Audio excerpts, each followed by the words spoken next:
Hello guys, welcome to my new YouTube channel. ये novel मेरा नहीं है, मैं बस इसे एक्सप्लेन कर रहा हूँ। नेटीज ग्रुप की शरदकालीन भर्ती में भाग लेने के लिए धन्यवाद। हमारी कंपनी द्वारा गहन विचार विमर्श के बाद आप वर्तमान में इस पद के लिए उपयुक्त नहीं हो सकते हैं। यदि संभव हो तो आपकी जानकारी हमारे टैलेंट पूल में दर्ज कर ली जाएगी। धत्तेरे की झांग मेंगलोव ने गुस्से में अपना माउस मेज पर पटक दिया। शरद ऋतु की भर्ती के इस सत्र में यह उनका 20वां से भी अधिक साक्षात्कार था। ये जियाजी वर्ष अशुभ रहा। वर्ष की शुरुआत से ही तरह तरह की घटनाएं लगातार घटित होती रहीं। वायरस, आग, भूकंप, बाढ़, मानो पूरी दुनिया ही आपको हर चीज की कदर करने का संदेश दे रही हो। आर्थिक मंदी के कारण इस वर्ष शरद ऋतु में भर्ती की स्थिति बेहद खराब हो गई। कई स्नातक और डॉक्टरेट छात्र नौकरी नहीं पा सके और झांग मेंगलोव, जिन्होंने सामग्री विज्ञान में डिग्री प्राप्त की थी, जो 4 प्रमुख पिट विषयों पर्यावरण, सामग्री, रसायन और जीव विज्ञान में से एक है, की स्थिति तो और भी बदतर थी। सैकड़ों रिज्यूमे बिना किसी निशान के गायब हो गए और इस बार कई बाधाओं को पार करने और साक्षात्कार के अंतिम दौर तक पहुंचने के बाद वास्तव में उसे उस पद के लिए किसी ऐसे व्यक्ति से बदल दिया गया जिसके पास अच्छे संपर्क थे, जबकि वह पद उसे मिलने ही वाला था। साक्षात्कार के दौरान एक ऐसे साक्षात्कारकर्ता ने उसे इस बारे में गुप्त रूप से बताया था जो उसे बहुत पसंद करता था, अन्यथा झांग मेंगलोव सचमुच मान लेता कि यह उसकी कम कुशलता के कारण हुआ था।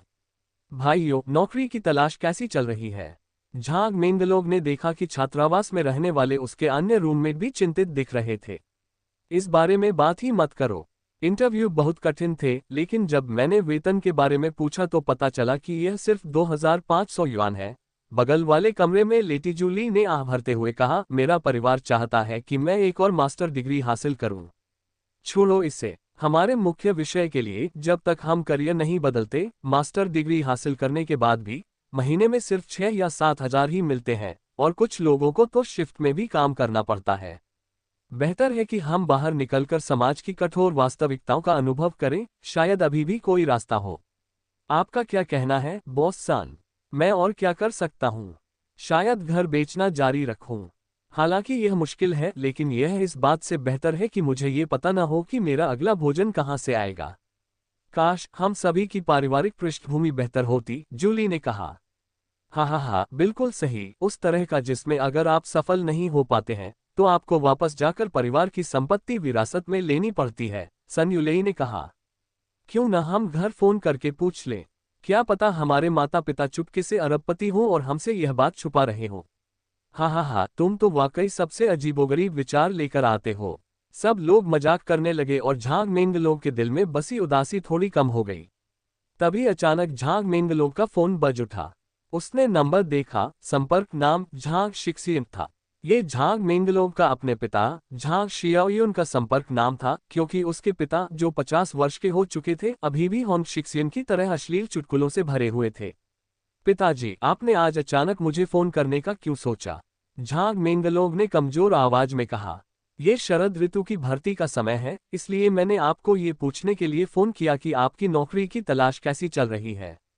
आपकी आवाज सुनकर लगता है कि आपकी तलाश नाकाम रही है ना? हाँ, झांग शियाओयुन, क्या तुम अब भी मेरे पिता हो? ऐसे समय में भी तुम मेरा मजाक उड़ा रहे हो? झांग मेंगलोव असहाय दिख रहा था, लेकिन झांग शियाओयुन का स्वभाव ही ऐसा था। जब से उसे याद था, झांग शियाओयुन बाकी लोगों के पिताओं से थोड़ा अलग था। अगर आपको नौकरी नहीं मिल रही है तो क्या हुआ? इतना निराश होने की क्या बात है? बूढ़े झांग, अगर मुझे नौकरी नहीं मिली तो मैं पैसे नहीं कमा पाऊंगा। अगर मैं पैसे नहीं कमा पाऊंगा तो आपके लिए कार या बड़ा घर नहीं खरीद पाऊंगा। फिर मैं किसी खूबसूरत पत्नी से शादी नहीं कर पाऊंगा और अपने झांग परिवार के उत्तम गुणों को आगे नहीं बढ़ा पाऊंगा। क्या आपको नहीं लगता कि इस बात पर निराश होना जायज है? ये सब तो बस तुम्हें डराने के लिए था। मैं तो बस तुम्हें एक साधारण परिवार का जीवन दिखाना चाहता था, ताकि तुम बचपन से ही घमंडी न हो जाओ। चूंकि तुम्हारे संस्कार अभी भी काफी अच्छे हैं, इसलिए अब समय आ गया है कि तुम परिवार की संपत्ति के वारिस बनो। तुमने क्या कहा? परिवार की संपत्ति? झांग मेंगलोव जोर से हंस पड़ा। बूढ़े झांग, तुम्हें क्या लगता है कि मुझे पता नहीं है?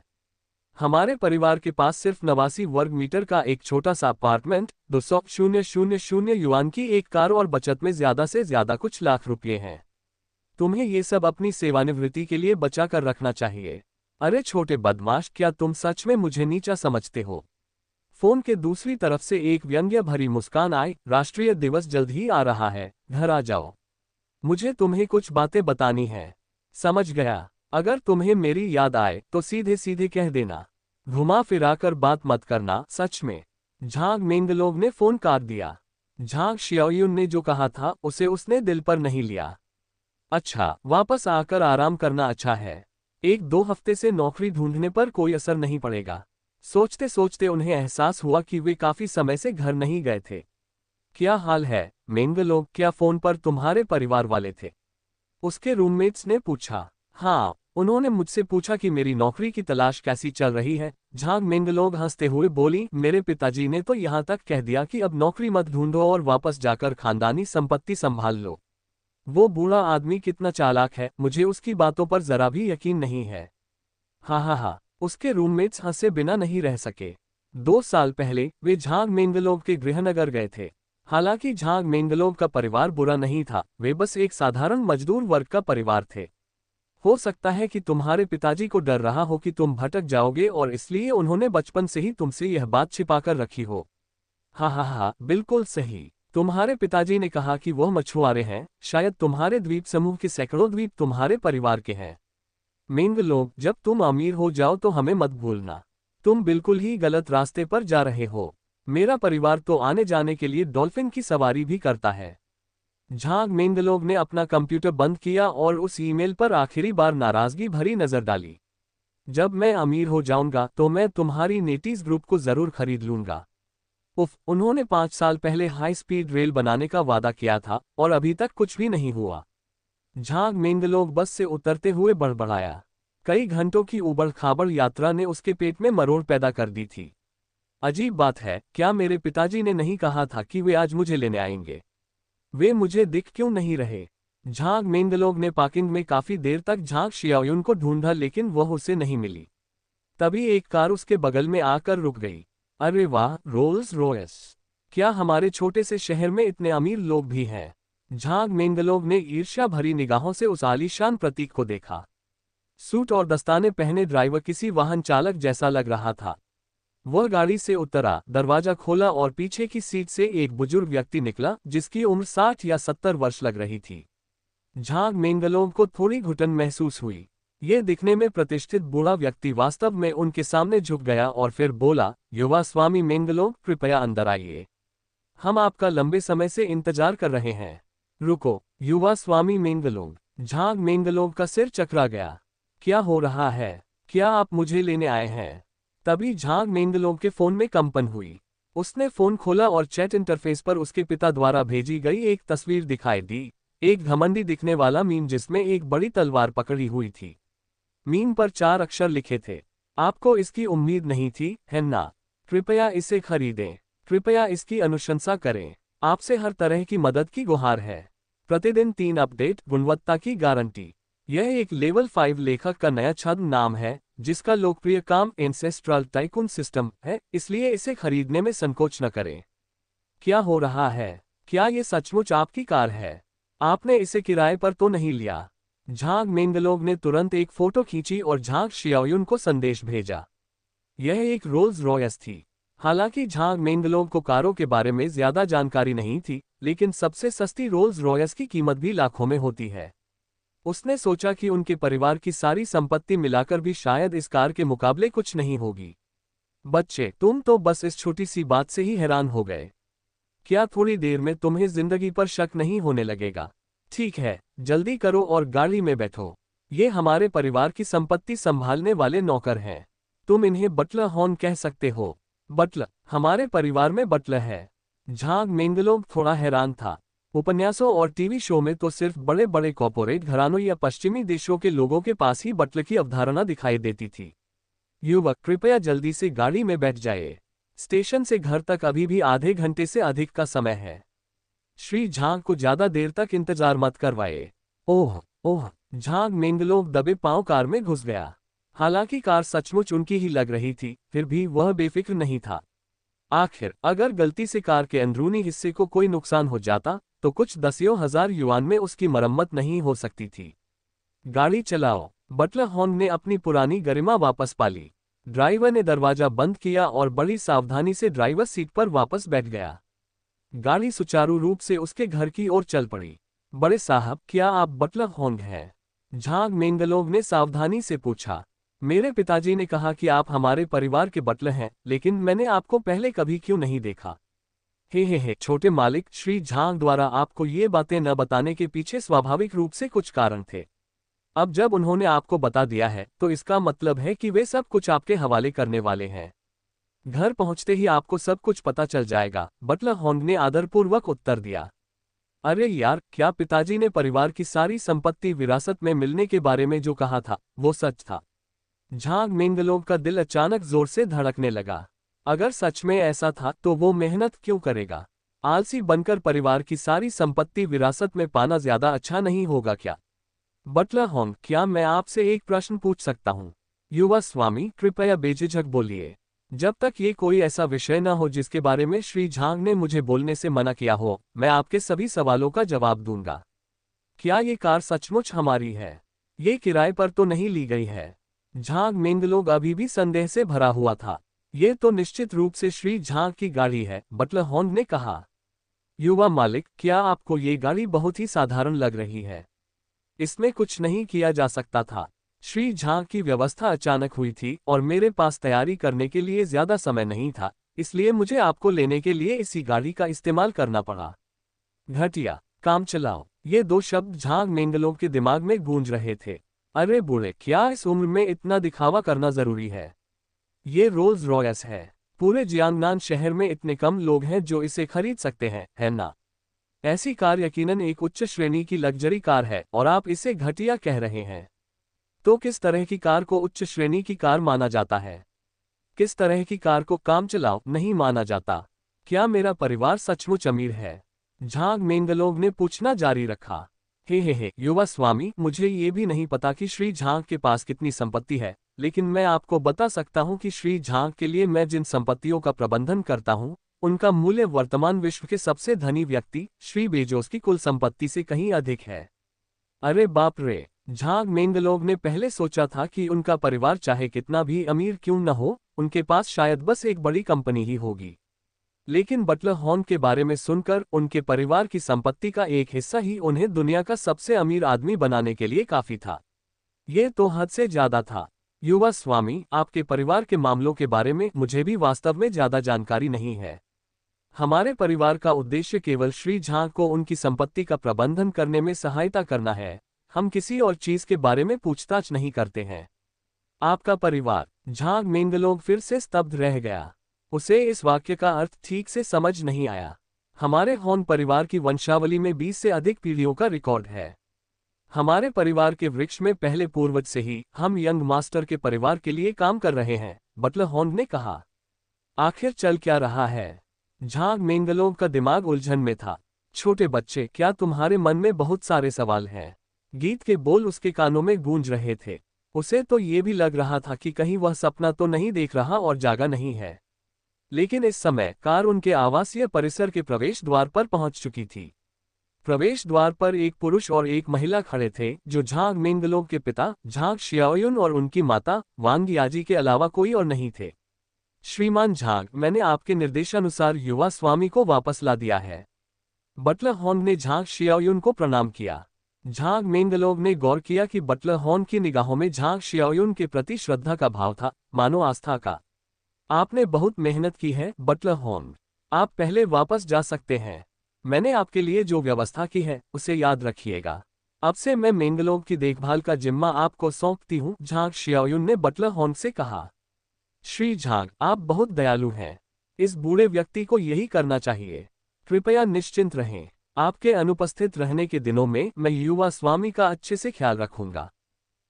तो फिर तुम जाकर काम में लग जाओ।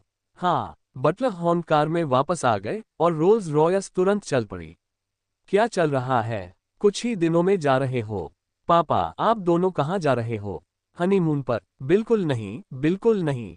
आप दोनों बूढ़े हो गए हैं और आप भी रोमांस और रोमांच की तलाश में हो। थप्पड़। झांग शियाओयुन ने झांग मेंगलोव के सिर पर थप्पड़ मारा। बदमाश, बूढ़ा का क्या मतलब है? क्या तुम्हें बोलने की तमीज है? तो फिर तुम क्या करोगे? शहर छोड़कर घने पहाड़ों और पुराने जंगलों में जाकर 2 कोंडोर हीरो बनोगे। झांग मेंगलोग ने बहस जारी रखी। क्या तुम बहुत ज्यादा उपन्यास पढ़ रहे हो बच्चे? वांग याजी ने झांग मेंगलोग के माथे पर उंगली से गुदगुदी भी की। ठीक है, पहले घर चलते हैं। घर पहुंचकर बात करेंगे, झांग शियाओयुन ने कहा। यह अब भी वही 89 वर्ग मीटर का अपार्टमेंट था जो पहले वाली रोल्स रॉयस से बिल्कुल अलग था। हालांकि मेज पर स्वादिष्ट व्यंजनों की भरमार थी, लेकिन झांग मेंगलोग सवालों से इतना भरा हुआ था कि उसे भूख ही नहीं लग रही थी। कुछ सरसरी निवाले खाने के बाद खाने की मेज पर माहौल अचानक तनावपूर्ण हो गया। माँ और पिताजी, अब मुझे बताइए कि क्या चल रहा है। क्या आप दोनों मिलकर मुझे बेवकूफ़ बना रहे हैं? इसकी कोई ज़रूरत नहीं है। बस एक कंपनी ने मुझे रिजेक्ट कर दिया है। मुझे नौकरी न देने में उनका ही नुकसान है। मैं हमेशा नौकरी ढूंढ सकता हूँ। तुम्हें कौन बेवकूफ़ बना रहा है? मैं अब तुम्हें पूरी गंभीरता से बताता हूँ, आज से परिवार की सभी संपत्तियों का स्वामित्व तुम्हें सौंप दिया जाएगा। सारी संपत्ति? कितनी? झांग मेंगलोग ने उत्सुकता से पूछा। मुझे नहीं पता, मैंने कभी गिनती नहीं की। वैसे भी आप इससे अपने जीवनकाल में कैसे भी खर्च करें, इससे कोई फर्क नहीं पड़ेगा। झांग शियाओयुन ने मानो जादू से एक डिब्बा निकाला। डिब्बे के अंदर एक हरा पत्थर था जो रोशनी में मोहक चमक बिखेर रहा था। परिवार की संपत्ति के अलावा इस स्कूल का नियंत्रण भी आपको सौंपा जाता है। स्कूल? ये तो पत्थर है। कौन सा स्कूल? झांग मेंगलोग ने पत्थर को पकड़ा, लेकिन हैरानी की बात यह थी कि हथेली में आते ही वो बर्फ की तरह पिघल गया। पल भर में वो उसकी त्वचा में समा गया और बिना किसी निशान के गायब हो गया। ये क्या हो रहा है? झांग मेंगलोग इतना डर गया कि उसने अपनी कुर्सी पलट दी। किसी अज्ञात चीज ने उसके शरीर में छेद कर दिया था। क्या इससे भी ज्यादा अजीब कुछ हो सकता है? लेकिन झांग मेंगलोग के माता पिता शांत दिख रहे थे, मानो ये सब अपेक्षित ही था। ठीक है, सो जाओ। जब तुम नींद से जागोगे तो तुम्हें सब कुछ समझ आ जाएगा। वांग याजी का हाथ अचानक झांग मेंगलोग की आंखों पर फिरा, मानो सम्मोहन कर रहा हो। झांग मेंगलोग की निगाहें तुरंत बेकाबू हो गईं और वह गहरी नींद में सो गया। अपने सपने में वह एक बेहद रहस्यमय जगह पर पहुंचा। वोट दें, कृपया वोट दें और वोट प्राप्त करें। यह एक जादुई दुनिया जैसी जगह थी, जिसमें रंग बिरंगे शुभ बादल, गुलाबी झीलें, रत्नों से ढकी भूमि और भव्य सुनहरे मंडप थे। विदेशी फूलों और पौधों से एक मनमोहक सुगंध निकल रही थी और हल्की धुंध भी छाई हुई थी, जो गहरी अथाह घाटियों और ऊंचे पहाड़ों को छिपा रही थी। दूर दूर तक कई तरह की इमारतें दिखाई दे रही थीं, कुछ प्राचीन, कुछ अत्याधुनिक और कुछ तो ऐसी स्थापत्य शैली की थी जो झांग मेंगलोग ने पहले कभी नहीं देखी थी। यहाँ तक कि सबसे कल्पनाशील व्यक्ति भी अपने मन में ऐसी दुनिया की कल्पना नहीं कर सकता था। लेकिन किसी कारणवश झांग मेंगलोग को ये सपना अविश्वसनीय रूप से वास्तविक लगा, मानो उसकी आत्मा उसके शरीर से निकलकर इस रहस्यमय और सुंदर स्थान पर आ गई हो। आदरणीय नए स्वामी, सुपर गॉड अकादमी में आपका स्वागत है। मैं इस विद्यालय का बुद्धिमान नौकर हूँ। आप मुझे एक नया नाम दे सकते हैं? क्या हो रहा है? मुझ जैसे देहाती को इतना फैशनेबल सपना कैसे आ सकता है? झांग मेंगलोग अचानक आए आवाज से चौंक गया। गुरुजी, आप इस समय सपने में नहीं हैं, क्योंकि आपको अभी तक सुपर गॉड अकादमी खोलने की अनुमति नहीं मिली है, इसलिए आपकी माता ने सम्मोहन का प्रयोग करके आपकी चेतना को यहाँ लाया है। सच कहें तो आप इस समय सपना नहीं देख रहे हैं। मेरी माँ ने मुझे सम्मोहित किया। झांग मेंगलोग दंग रह गया। मुझे कैसे पता नहीं चला कि मेरी माँ को सम्मोहन आता है? तुम छोटे बदमाश, तुम्हें बहुत कुछ नहीं पता। तभी झांग मेंगलोग के पीछे से झांग शियाओयुन की आवाज सुनाई दी। उसके माता पिता भी कुछ देर बाद उसके पीछे आ गए थे। माँ, पिताजी, आखिर हो क्या रहा है? क्या कोई मुझे समझा सकता है? झांग मेंगलोग को महसूस हुआ कि 20 वर्षों में बनी उसकी विश्वदृष्टि धीरे धीरे ढह रही है। इसे थोड़े समय में स्पष्ट रूप से समझाया नहीं जा सकता, झांग शियाओयुन ने कहा। जब उन्हें अपने पिता झांग मेंगलोग के दादा से यह अथाह दौलत और यह जादुई सुपर गॉड अकादमी विरासत में मिली, तो उनकी प्रतिक्रिया झांग मेंगलोग की तुलना में कहीं अधिक अतिरंजित थी। सीधे शब्दों में कहें तो ये सुपर गॉड अकेडमी हमारे झांग परिवार की विरासत है, जो कई पीढ़ियों से चली आ रही है। जब तक आप सभी अनुमतियां अनलॉक कर लेते हैं, यहां आप जो चाहें वह हासिल कर सकते हैं, चाहे वह कुछ भी हो। पिताजी, मैं भौतिकवादी हूं। मैं विज्ञान में विश्वास करता हूं। तो क्या मैं अमरता प्राप्त कर सकता हूं? झांग मेंगलोग ने पलटवार किया। झांग शियाओयुन और उनकी पत्नी वांग याजी ने एक दूसरे की ओर देखा और फिर मुस्कुराए। अमरता क्या इतनी मुश्किल है? अमरता पाना मुश्किल से भी कहीं अधिक है, ये व्यावहारिक रूप से असंभव है। ये सुपर गॉड एकेडमी कितनी चमत्कारिक है, जैसे जैसे आप इसके अधिकार धीरे धीरे अनलॉक करते जाएंगे, आपको इसका एहसास होता जाएगा। झांग शियाओयुन ने रहस्यमयी मुस्कान के साथ कहा। लेकिन ये हमारे परिवार की पुश्तैनी धरोहर है, इसलिए मैं आपको इसे इतनी आसानी से विरासत में नहीं दे सकती। मुझे पहले आपकी परीक्षा लेनी होगी। कैसा रहेगा अगर आप 1 साल के भीतर 100 अरब युआन खर्च कर दें, और फिर मैं आपको सुपर गॉड अकादमी में प्रवेश दे दूंगा। हाँ, सेटिंग्स पूरी हो गई। नया मास्टर 100 अरब युआन खर्च करने के बाद सुपर गॉड अकेडमी की अनुमतियां सक्रिय कर सकता है। दान, हर्जाना और उपहार मान्य नहीं है। पहले वाली आवाज फिर सुनाई दी। क्या 100 अरब युआन खर्च करना? झांग मेंगलोंग ये संख्या सुनकर कांप उठा। 1 साल में 100 अरब युआन खर्च करने का मतलब है प्रतिदिन 300 मिलियन युआन खर्च करना। ये किस तरह की परीक्षा है? रुको, अगर तुम मुझे खानदानी संपत्ति और ये पुश्तैनी चीज दे रहे हो तो फिर क्या करोगे? झांग मेंगलोंग को कुछ गड़बड़ लग रही थी। आमतौर पर लोग अपनी संपत्ति अगली पीढ़ी को तभी सौंपते हैं जब वे अंतिम संस्कार कर रहे होते हैं, तो क्या ऐसा हो सकता है?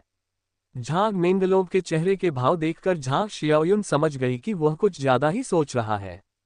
क्या बकवास सोच रहे हो, बदमाश? हम तो बस दूसरी जगहें देखना चाहते हैं। झांग शियाओयुन ने चमत्कारिक सुपर गॉड अकादमी के अंत की ओर इशारा किया।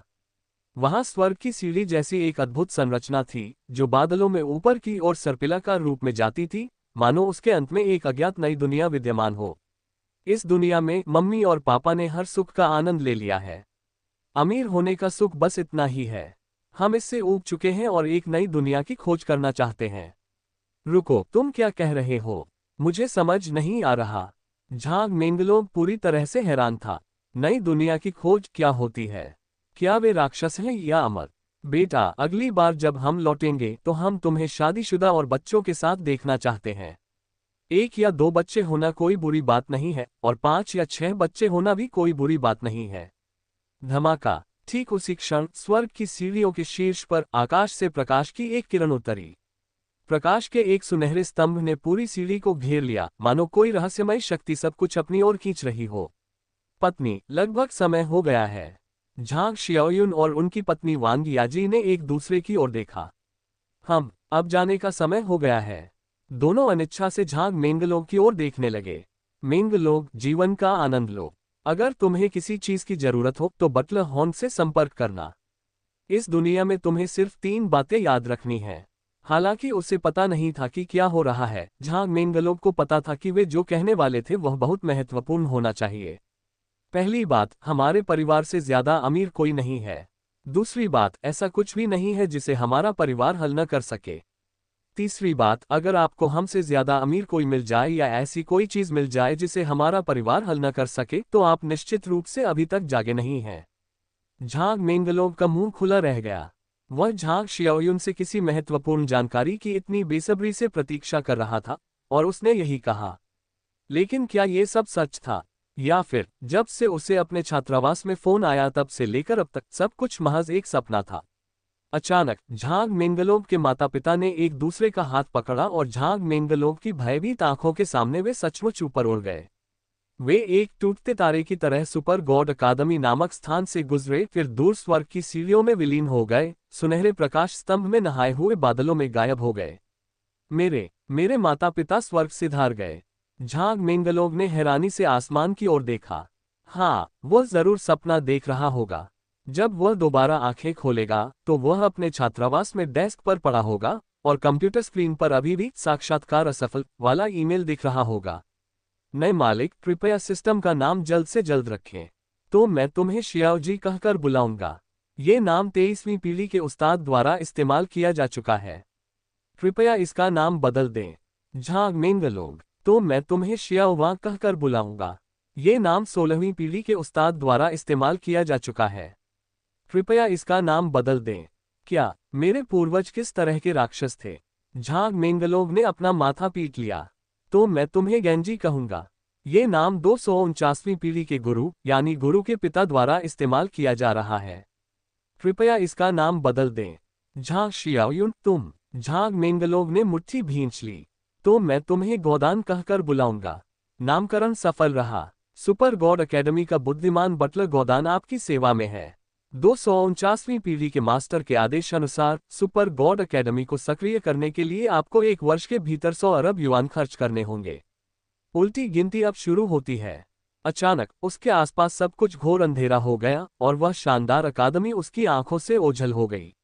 बस याद रखना, झांग मेंगलोव ने गहरी सांस ली। अगर यह सब सच होता, सपना नहीं, तो वह सिर के बल खड़ा होकर बाल धोता और इंस्टेंट नूडल्स खाता। झांग मेंगलोव ने अपनी आंखें खोली। खिड़की से आती तेज रोशनी उसकी आंखों में पड़ रही थी। वह अपने कमरे में लेटा हुआ था, घर में बिल्कुल अकेला। पलंग के पास वाली मेज पर हरे रत्न वाला छोटा सा डिब्बा रखा था। झांग मेंगलोव की सांसें अचानक तेज हो गईं। ये सब क्या सच हो सकता है? Beep beep beep. झांग मेंगलोव ने अपने माता पिता का फोन नंबर डायल करने की कोशिश की, लेकिन उसे व्यस्तता का संकेत ही मिला।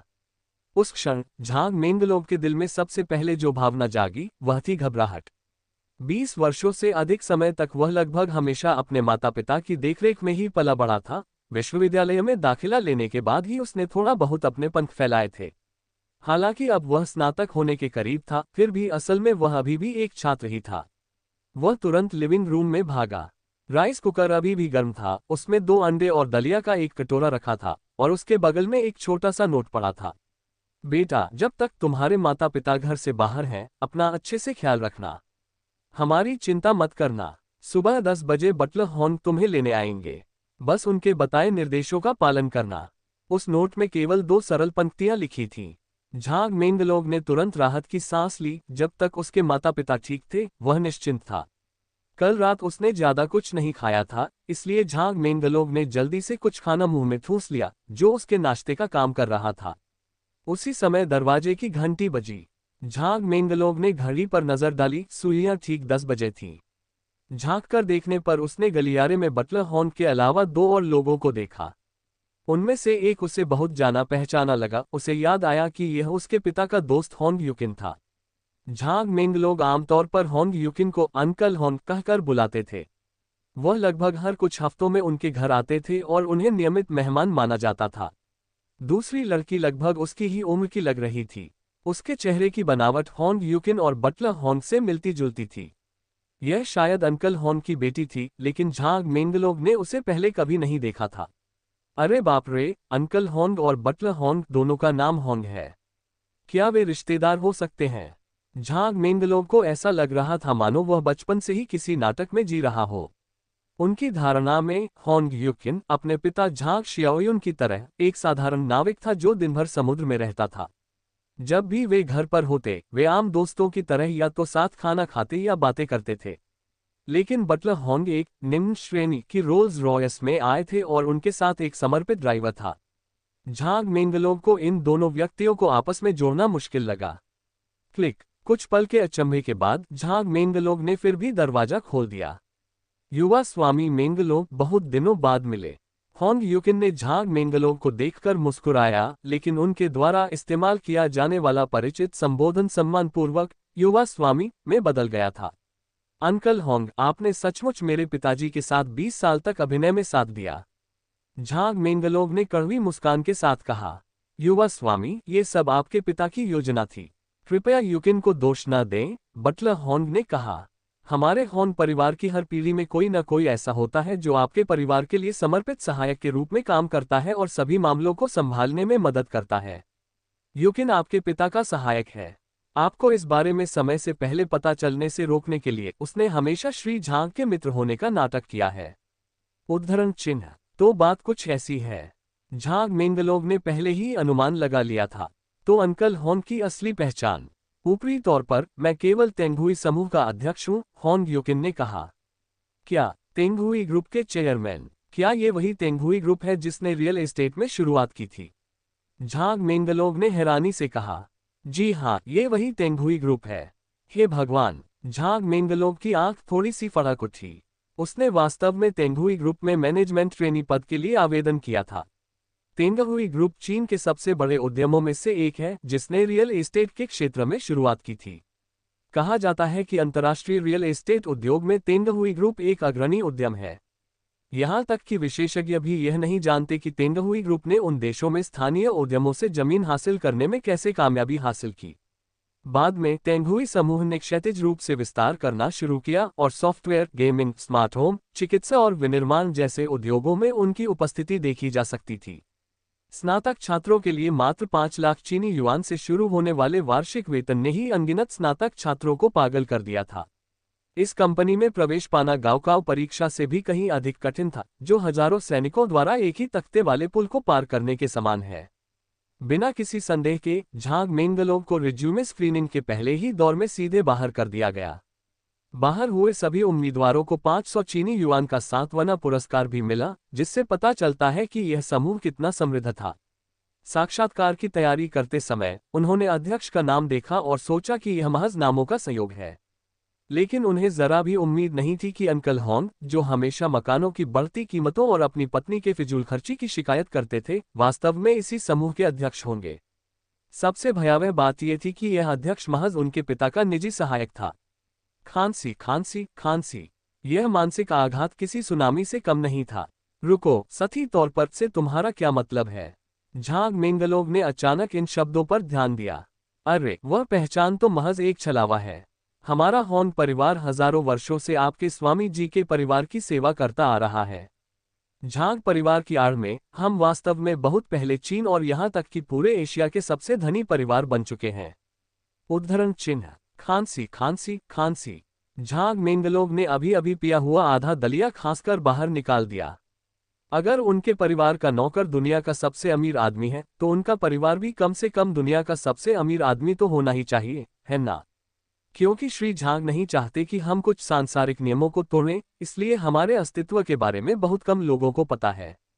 हालांकि कुछ कार्यों को सुविधाजनक ढंग से करने के लिए एक उपयुक्त पहचान की आवश्यकता है। संक्षेप में यही बात है, एक उपयुक्त पहचान। झांग मेंगलोव का चेहरा लगभग विकृत हो गया था। यह पहली बार था जब उन्होंने सुना था कि एक विश्व स्तरीय समूह का अध्यक्ष महज एक उपयुक्त पहचान है। अचानक झांग मेंगलोव को कुछ दिन पहले किया गया अपना एक मजाक याद आया। अंकल होंग, मेरा एक सवाल है। अगर मैं नेटीज ग्रुप को खरीदना चाहूं तो क्या आप ऐसा कर सकते हैं? यंग मास्टर कितना अधिग्रहण करना चाहते हैं? वर्तमान में नेटीज ग्रुप का बाजार मूल्य लगभग 500 अरब चीनी युआन है। यदि आप लगभग 20% हिस्सेदारी हासिल करना चाहते हैं तो इसमें केवल 1 दिन लगेगा।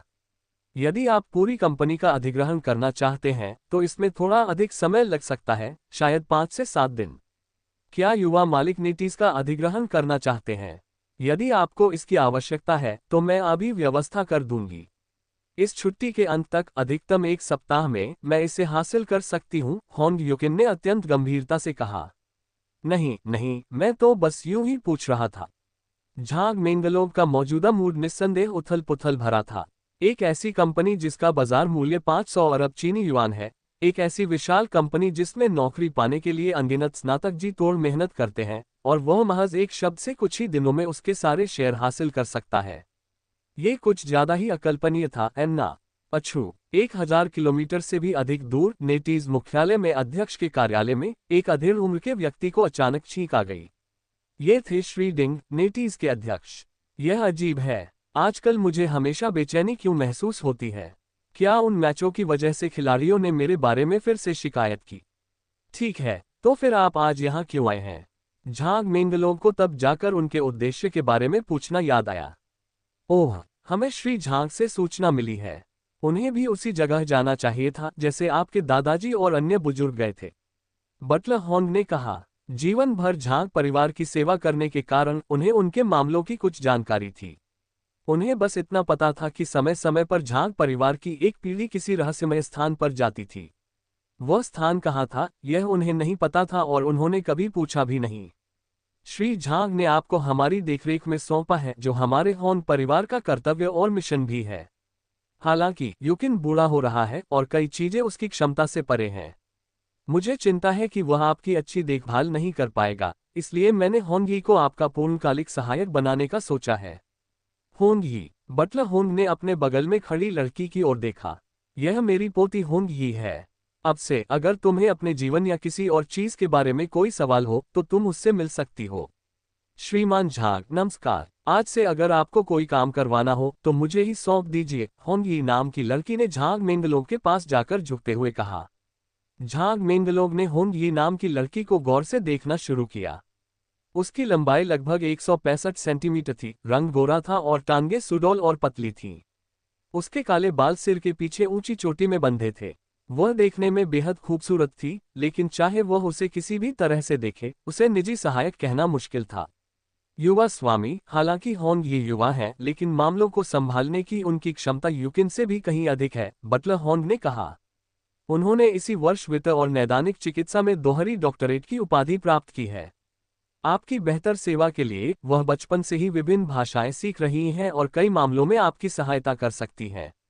एक प्रतिभाशाली लड़की, झांग मेंगलोग ने मजाक में कहा। बटलर होंग, क्या आप अपनी खूबसूरत पोती को मेरे पास छोड़कर निश्चिंत हैं? लेकिन अप्रत्याशित रूप से बटलर होंग ने उनके सामने झुककर कहा, अगर युवा मालिक उनके बारे में अच्छा सोचते हैं तो ये होंग ये और हमारे होंग परिवार का आशीर्वाद है। ये सुनकर झांग मेंगलोग का गला भर आया। बटलर होंग, आपका बर्ताव तो किसी सम्राट के बराबर है ना? एक सम्राट? बटलर होंग ने मुस्कुराते हुए सिर हिलाया। युवा स्वामी, अगर आपके पूर्वज सम्राट बनना चाहते तो कोई सम्राट नहीं होता। सबसे समृद्ध राजवंशों में भी आपके परिवार के बुजुर्गों का एक शब्द पूरे शाही दरबार को उलट सकता था। झांग मेंगलोग ने स्वीकार किया कि यह सुनकर वह स्तब्ध रह गया था। ठीक है, तो यही रहो। झांग मेंगलोग को अभी भी अपने परिवार की मौजूदा स्थिति का कोई ठोस अंदाजा नहीं था, या यूं कहें कि वह कल्पना भी नहीं कर पा रहा था कि उसका परिवार कितना शक्तिशाली था। उसके परिवार से थोड़ा बहुत परिचित कोई व्यक्ति आसपास हो तो कोई बुरी बात नहीं होगी। इसके अलावा होंग यी बेहद खूबसूरत थी, उसका सुडौल शरीर देखने में बहुत आकर्षक था। जब वह थोड़ी देर पहले झुकी थी तो उसकी गर्दन से उसकी गोरी त्वचा की झलक। उफ, होंग यी, तो अब से मैं तुम्हें परेशान करता रहूंगा। आशा है कि हमारा रिश्ता अच्छा रहेगा, झांग मेंगलोग ने उदारतापूर्वक हाथ बढ़ाते हुए कहा। लेकिन होंग यी पीछे हट गई और झांग मेंगलोग को आदरपूर्वक झुककर बोली, श्रीमान झांग, आप मजाक कर रहे हैं। ये सब होंग परिवार की जिम्मेदारी और कर्तव्य है। मुझे ऐसा क्यों लग रहा है कि इस युवती का ब्रेन वॉश किया गया है? झांग मेंगलोग ने बुदबुदाया, लेकिन उसने इसे दिल पर नहीं लिया। युवा स्वामी, श्री झांग की संपत्ति अभी अभी आपके नाम पर स्थानांतरित कर दी गई है और अभी भी हमें कई मामलों को निपटाना बाकी है, इसलिए हम फिलहाल होंग यी को आपके साथ छोड़ रहे हैं। ओह ओह ओह, आप तो अपना काम करते रहिए। मैं ठीक हूँ, झांग मेंगलोग ने प्रसन्नतापूर्वक कहा। झांग मेंगलोग को एक बार फिर प्रणाम करने के बाद होंग परिवार के पिता और पुत्र चले गए। कमरे में केवल एक पुरुष और एक महिला रह गए और माहौल तुरंत थोड़ा असहज हो गया। क्या तुमने नाश्ता कर लिया? मेरे पास अभी भी एक अंडा बचा है। झांग मेंगलोग ने अपने हाथ में लगभग कुचला हुआ उबला अंडा उसे थमा दिया। धन्यवाद श्रीमान झांग, मैंने खाना खा लिया है, होंग यी ने उत्तर दिया। आगे आपकी कोई योजना है क्या? योजनाएं? झांग मेंगलोग को ठीक से समझ नहीं आया कि वह क्या कहना चाह रही थी। मेरा मतलब है, आने वाले समय में आपकी क्या योजना है? ये झांग मेंगलोग को अचानक लगा कि पल भर में उसका जीवन एक साधारण व्यक्ति के जीवन के अंत तक पहुंच गया है। अगर कोई अप्रत्याशित घटना न होती तो उसकी मूल योजना नौकरी की तलाश जारी रखने की थी। अगर नौकरी अच्छी मिलती तो वह कड़ी मेहनत करता। अगर उसे वाकई कोई संतोषजनक नौकरी नहीं मिलती तो वह पहले अपनी पसंद के किसी क्षेत्र में काम करता, कुछ अनुभव हासिल करता और फिर नौकरी बदलने या इसी तरह के अन्य विकल्पों पर विचार करता। लेकिन उन्हें यह उम्मीद नहीं थी कि रातों रात घर लौटने पर उन्हें अपने परिवार की इतनी विशाल संपत्ति विरासत में मिलेगी, जिसके बारे में उन्हें अब तक कोई जानकारी नहीं थी। अचानक उनका भविष्य अनिश्चित हो गया। ये तो अजीब बात है। क्या सब यही नहीं कहते कि अमीरों की खुशी अकल्पनीय होती है? मुझे ये उलझन क्यों हो रही है? झांग मेंगलोग सोचने पर मजबूर हो गया। क्या रोजाना सिर्फ खाना पीना और खेलना जानने वाला निकम्मा होना और एक नमकीन मछली में क्या फर्क है? ओह हाँ, वो सुपर गॉड अकेडमी जिसे मैंने अनजाने में देखा था। झांग मेंगलोग को याद आया कि उसके पिता ने कहा था कि उनके परिवार की संपत्ति की तुलना में सुपर गॉड अकेडमी ही असली पारिवारिक धरोहर थी। लेकिन उसके पिता ने उसे एक परीक्षा दी, उसे आधिकारिक तौर पर उत्तराधिकार प्राप्त करने और उसे सक्रिय करने के लिए 1 वर्ष के भीतर 100 अरब खर्च करने थे। यह एक बहुत ही दिलचस्प कार्य प्रतीत हुआ। अच्छा होंग यी, अगर मुझे 100 अरब चाहिए तो उस रकम को इकट्ठा करने में कितना समय लगेगा? झांग मेंगलोव जानता था कि दुनिया के सबसे अमीर आदमी के लिए भी अधिकांश संपत्ति नकदी नहीं होती और 10 अरब नकद जुटाना भी आसान काम नहीं था। अगर यह सिर्फ 100 अरब है तो इसे कभी भी किया जा सकता है। होंग यी ने बिना सोचे समझे जवाब दिया, क्या कभी भी? क्या तुम मजाक कर रहे हो? श्री झांग, हमारे होंग परिवार द्वारा प्रबंधित परिसंपत्तियों के हिस्से के भीतर भी हमेशा 3 ट्रिलियन से अधिक तरल निधि उपलब्ध रहती है जिसे स्वतंत्र रूप से आवंटित किया जा सकता है। 3 ट्रिलियन! इस भयावह संख्या को सुनकर झांग मेंगलोव लगभग अपने शब्दों पर लड़खड़ा गए। डॉलर! होंग यी ने एक इकाई जोड़ी। कृपया अगली बार अपना वाक्य एक ही बार में पूरा कर लेना, ठीक है? इससे दिल का दौरा पड़ सकता है। अब झांग मेंगलोव को समझ में आ गया कि उसके पिता ने उसे पहले डरने से मना क्यों किया था। सच में, डर से किसी की जान भी जा सकती है। होंग यी मन ही मन मुस्कुराए।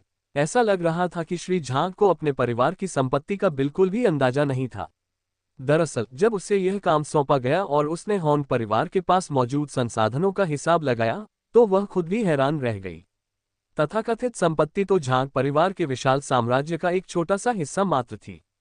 श्रीमान झांग, ये वो पैसा है जो आपके पिता ने हमारे द्वारा आपको भेजने का इंतजाम किया है। होंग यी ने झांग मेंगलोव को एक बैंगनी रंग का बैंक कार्ड देते हुए कहा। आपके पिता ने कहा था कि उन्होंने आपके लिए कुछ छोटे मोटे टेस्ट करवाए हैं। जिस 100 अरब के बारे में मैंने अभी पूछा था उसका संबंध शायद इसी से है ना? कहीं ऐसा तो नहीं कि तुम मुझे ये बताने वाले हो कि इस कार्ड में 100 अरब रुपए हैं? झांग मेंगलोव कांप उठा, कार्ड लेने की हिम्मत ही नहीं कर पा रहा था। जी हाँ श्रीमान झांग, ये चाइना बैंक का वीआईपी कार्ड है। पूरे देश में जहां भी चाइना बैंक की साझेदारी है, चाहे वह होटल हो या शॉपिंग मॉल, आप उच्चतम स्तर की सेवा का आनंद ले सकते हैं। अरे वाह, मुझे लगा था कि ब्लैक कार्ड तो पहले से ही कमाल का है, लेकिन मैंने सोचा भी नहीं था कि ऐसा वीआईपी कार्ड भी होगा। झांग मेंगलोव अपने हाथ में मौजूद बैंक कार्ड से खेल रहा था। कार्ड की सतह मानो बैंगनी क्रिस्टल की परत से ढकी हुई थी, छूने में ठंडी और छूने में सख्त। श्री झांग, हालांकि चाइना बैंक के ब्लैक कार्ड दुर्लभ हैं, फिर भी प्रत्येक शहर में इन्हें रखने वाले लोगों की संख्या काफी है। हालांकि देश भर में ऐसे वीआईपी कार्डों की संख्या 10 से अधिक नहीं है। इनकी छूट और सेवा का स्तर ब्लैक कार्डों से कहीं बेहतर है। वास्तव में उच्च स्तर होने के कारण कभी कभी इन्हें मान्यता भी नहीं मिलती, इसलिए ये हमेशा उतने उपयोगी नहीं होते। दिखावटी तो है, लेकिन सुनने में काफी प्रभावशाली लगता है। खैर, यह उसके माता पिता का पैसा था, इसलिए झांग मेंगलोव को इसे लेने में कोई मनोवैज्ञानिक बोझ महसूस नहीं हुआ। श्रीमान झांग, आपको अब यहाँ और नहीं रुकना चाहिए, है ना? होंग यी ने पूछा। चूंकि मेरे माता पिता घर पर नहीं है, इसलिए यहाँ रुकने का कोई मतलब नहीं है। मैं जियांगनान शहर वापस जाने की योजना बना रहा हूँ। आखिरकार मैं वहाँ 3 साल से अधिक समय से रह रहा हूँ और मेरे सभी दोस्त वहीं हैं। मुझे यही उम्मीद थी, होंग यी मुस्कुराए। मैंने आपके लिए पहले ही किसी का इंतजाम कर दिया है। अगर आपके पास और कोई काम नहीं है तो हम तुरंत निकल सकते हैं। जियांगनान शहर में आपकी 17 संपत्तियां भी आपके रहने के लिए तैयार हैं। 17 संपत्तियां? इतनी सारी? झांग मेंगलोव को जियांगनान शहर के विकास की पूरी जानकारी थी।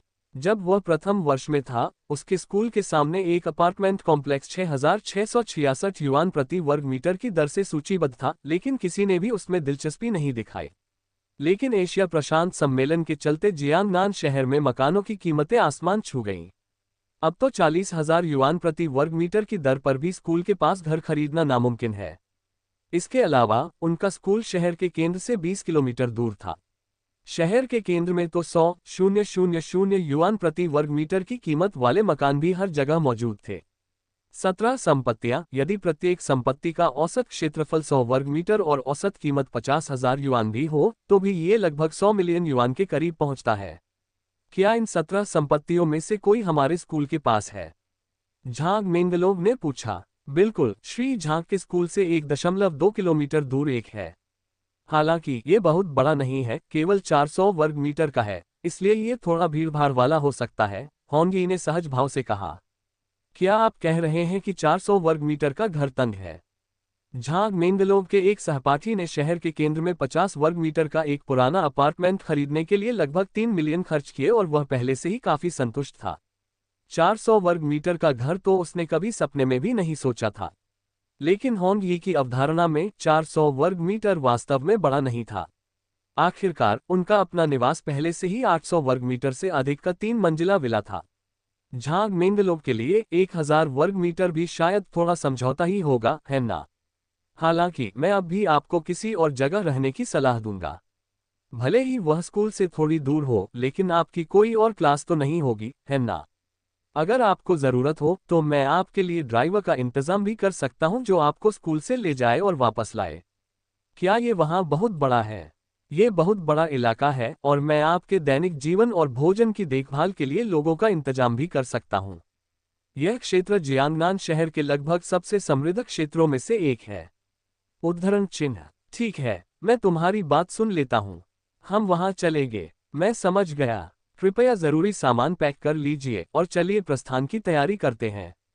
ठीक है। झांग मेंगलोग ने सिर हिलाया, घर में कुछ चक्कर लगाए और अंत में सिर्फ एक फोटो एल्बम ही ले आया। उसे और कुछ भी महत्वपूर्ण नहीं लगा। श्री झांग, कृपया कार में बैठ जाइए। नीचे एक मेबैक कार पहले से ही उनका इंतजार कर रही थी। शुभ दोपहर मेंगलोग। झांग मेंगलोग कार में बैठने ही वाली थी कि तभी नीचे से चाची लियू, जो अभी अभी किराने का सामान खरीद कर निकली थी, उनके पास से गुजरी। नमस्ते आंटी लियू। ये तो अजीब बात है, उसे जरा भी हैरानी क्यों नहीं हुई? यूनिट 2 में रहने वालों में आंटी लियू सबसे ज्यादा गपशप करने वाली थी। उनके मुंह से निकली कोई भी छोटी सी बात तुरंत सबको पता चल जाती थी। तर्कसंगत रूप से अगर वह इतनी आलीशान कार में बैठा था तो उसे हमेशा की तरह आकर उससे काफी देर तक पूछताछ करनी चाहिए थी। वह इतनी शांत क्यों थी? श्री झांग, दरअसल यहाँ हर कोई आपकी पहचान जानता है। हम सब की तरह ये सभी लोग आपके परिवार की सेवा करते हैं, बस हमारी तरह इतने लंबे समय तक नहीं। होंग यी के शब्द चौंकाने वाले थे। क्या आपका इससे क्या मतलब है? इस मोहल्ले के सभी घर, उनमें रहने वाले सभी लोग, संपत्ति प्रबंधन कर्मचारी इत्यादि सब आपके परिवार के हैं। ये कैसे संभव है? पूरी सुबह बीतने के बाद झांग मेंगलोग का चेहरा अत्यधिक आश्चर्य से सख्त हो गया था। हालांकि उनकी बस्ती बड़ी नहीं थी, फिर भी उसमें 12 इमारतें थीं, जिनमें से प्रत्येक में 17 मंजिलें थीं और प्रत्येक मंजिल पर 4 परिवार रहते थे। यानी 800 से अधिक परिवार, हजारों लोग। और वे सभी उसके परिवार के ही थे। श्री झांग, क्या आप भूल गए हैं? तेंगुई ने रियल एस्टेट से शुरुआत की थी। इस छोटी सी संपत्ति की कीमत बहुत कम थी। जहां तक निवासियों की बात है, सख्ती से कहें तो वे सभी कर्मचारी हैं। वे मुख्य रूप से आपकी दैनिक सुरक्षा और सामान्य सामाजिक गतिविधियों के लिए जिम्मेदार हैं। बेशक उन सभी ने गोपनीयता समझौते पर हस्ताक्षर किए हैं और इतने वर्षों के बाद वे शायद अब आपको एक आम इंसान की तरह ही मानते हैं। ये तो कुछ ज्यादा ही बड़ा चढ़ाकर बताया गया है ना? झांग मेंगलोग मुस्कुराए बिना नहीं रह सके। उनके माता पिता ने हजारों अभिनेताओं को ढूंढने में इतनी मेहनत की, सिर्फ इसलिए कि वो एक आम इंसान की तरह बड़े हो सके। क्या ये बेहतर नहीं होता कि वे किसी भी इलाके में एक घर खरीद लेते? एक घर खरीदने और 12 इमारतें खरीदने में क्या कोई बड़ा अंतर है? क्या इतना बड़ा अंतर नहीं है? झांग मेंगलोग मन ही मन उन्माद में चिल्ला रहा था। क्या यही आम लोगों और अति अमीर लोगों के बीच का अंतर है? आम लोग एक घर खरीदने के लिए संघर्ष करते हैं और उनका परिवार एक साथ 12 इमारतें खरीद लेता है। क्या ये बाजार से सब्जी खरीदने जैसा है? नहीं, मैं अब एक सुपर रिच व्यक्ति हूँ। झांग मेंगलोग को अचानक इस बात का एहसास हुआ कि उसके पिता ने उसे एक साल में 100 अरब खर्च करने की चुनौती देने में कितनी मेहनत की थी। उनकी मौजूदा खर्च करने की आदतें इतनी दौलत के बिल्कुल भी लायक नहीं थीं। चलो चलते हैं, पहले मुझे शांत होने दो। झांग मेंगलोग गाड़ी में बैठ गई और चुप हो गई, यहां तक कि उसे खुद अपने जीवन पर संदेह होने लगा। बीप बीप बीप बीप, हटो, क्यों नहीं हिल रहे हो? सीएमएन, तुम गाड़ी कैसे चलाते हो? इतनी जाम में भी बीच में घुसने की कोशिश करते हो। तुम जैसे लोगों की वजह से ही यह हाईवे इतना खराब है। झांग मेंगलोग जिस दिन घर लौटे वह राष्ट्रीय दिवस से ठीक पहले की दोपहर थी। उस शाम से ही राजमार्ग पर 6 महीने से घरों में बंद रहे लोगों की भारी भीड़ उमड़ पड़ी थी। और आज तो और भी ज्यादा भीड़ थी। जियांगनान शहर में शांतिपूर्वक वापस लौटना तो मानो एक सपना ही था। मैं अब हाईवे पर फंस गया हूं और नक्शे के अनुसार इसमें और 7 घंटे लगेंगे।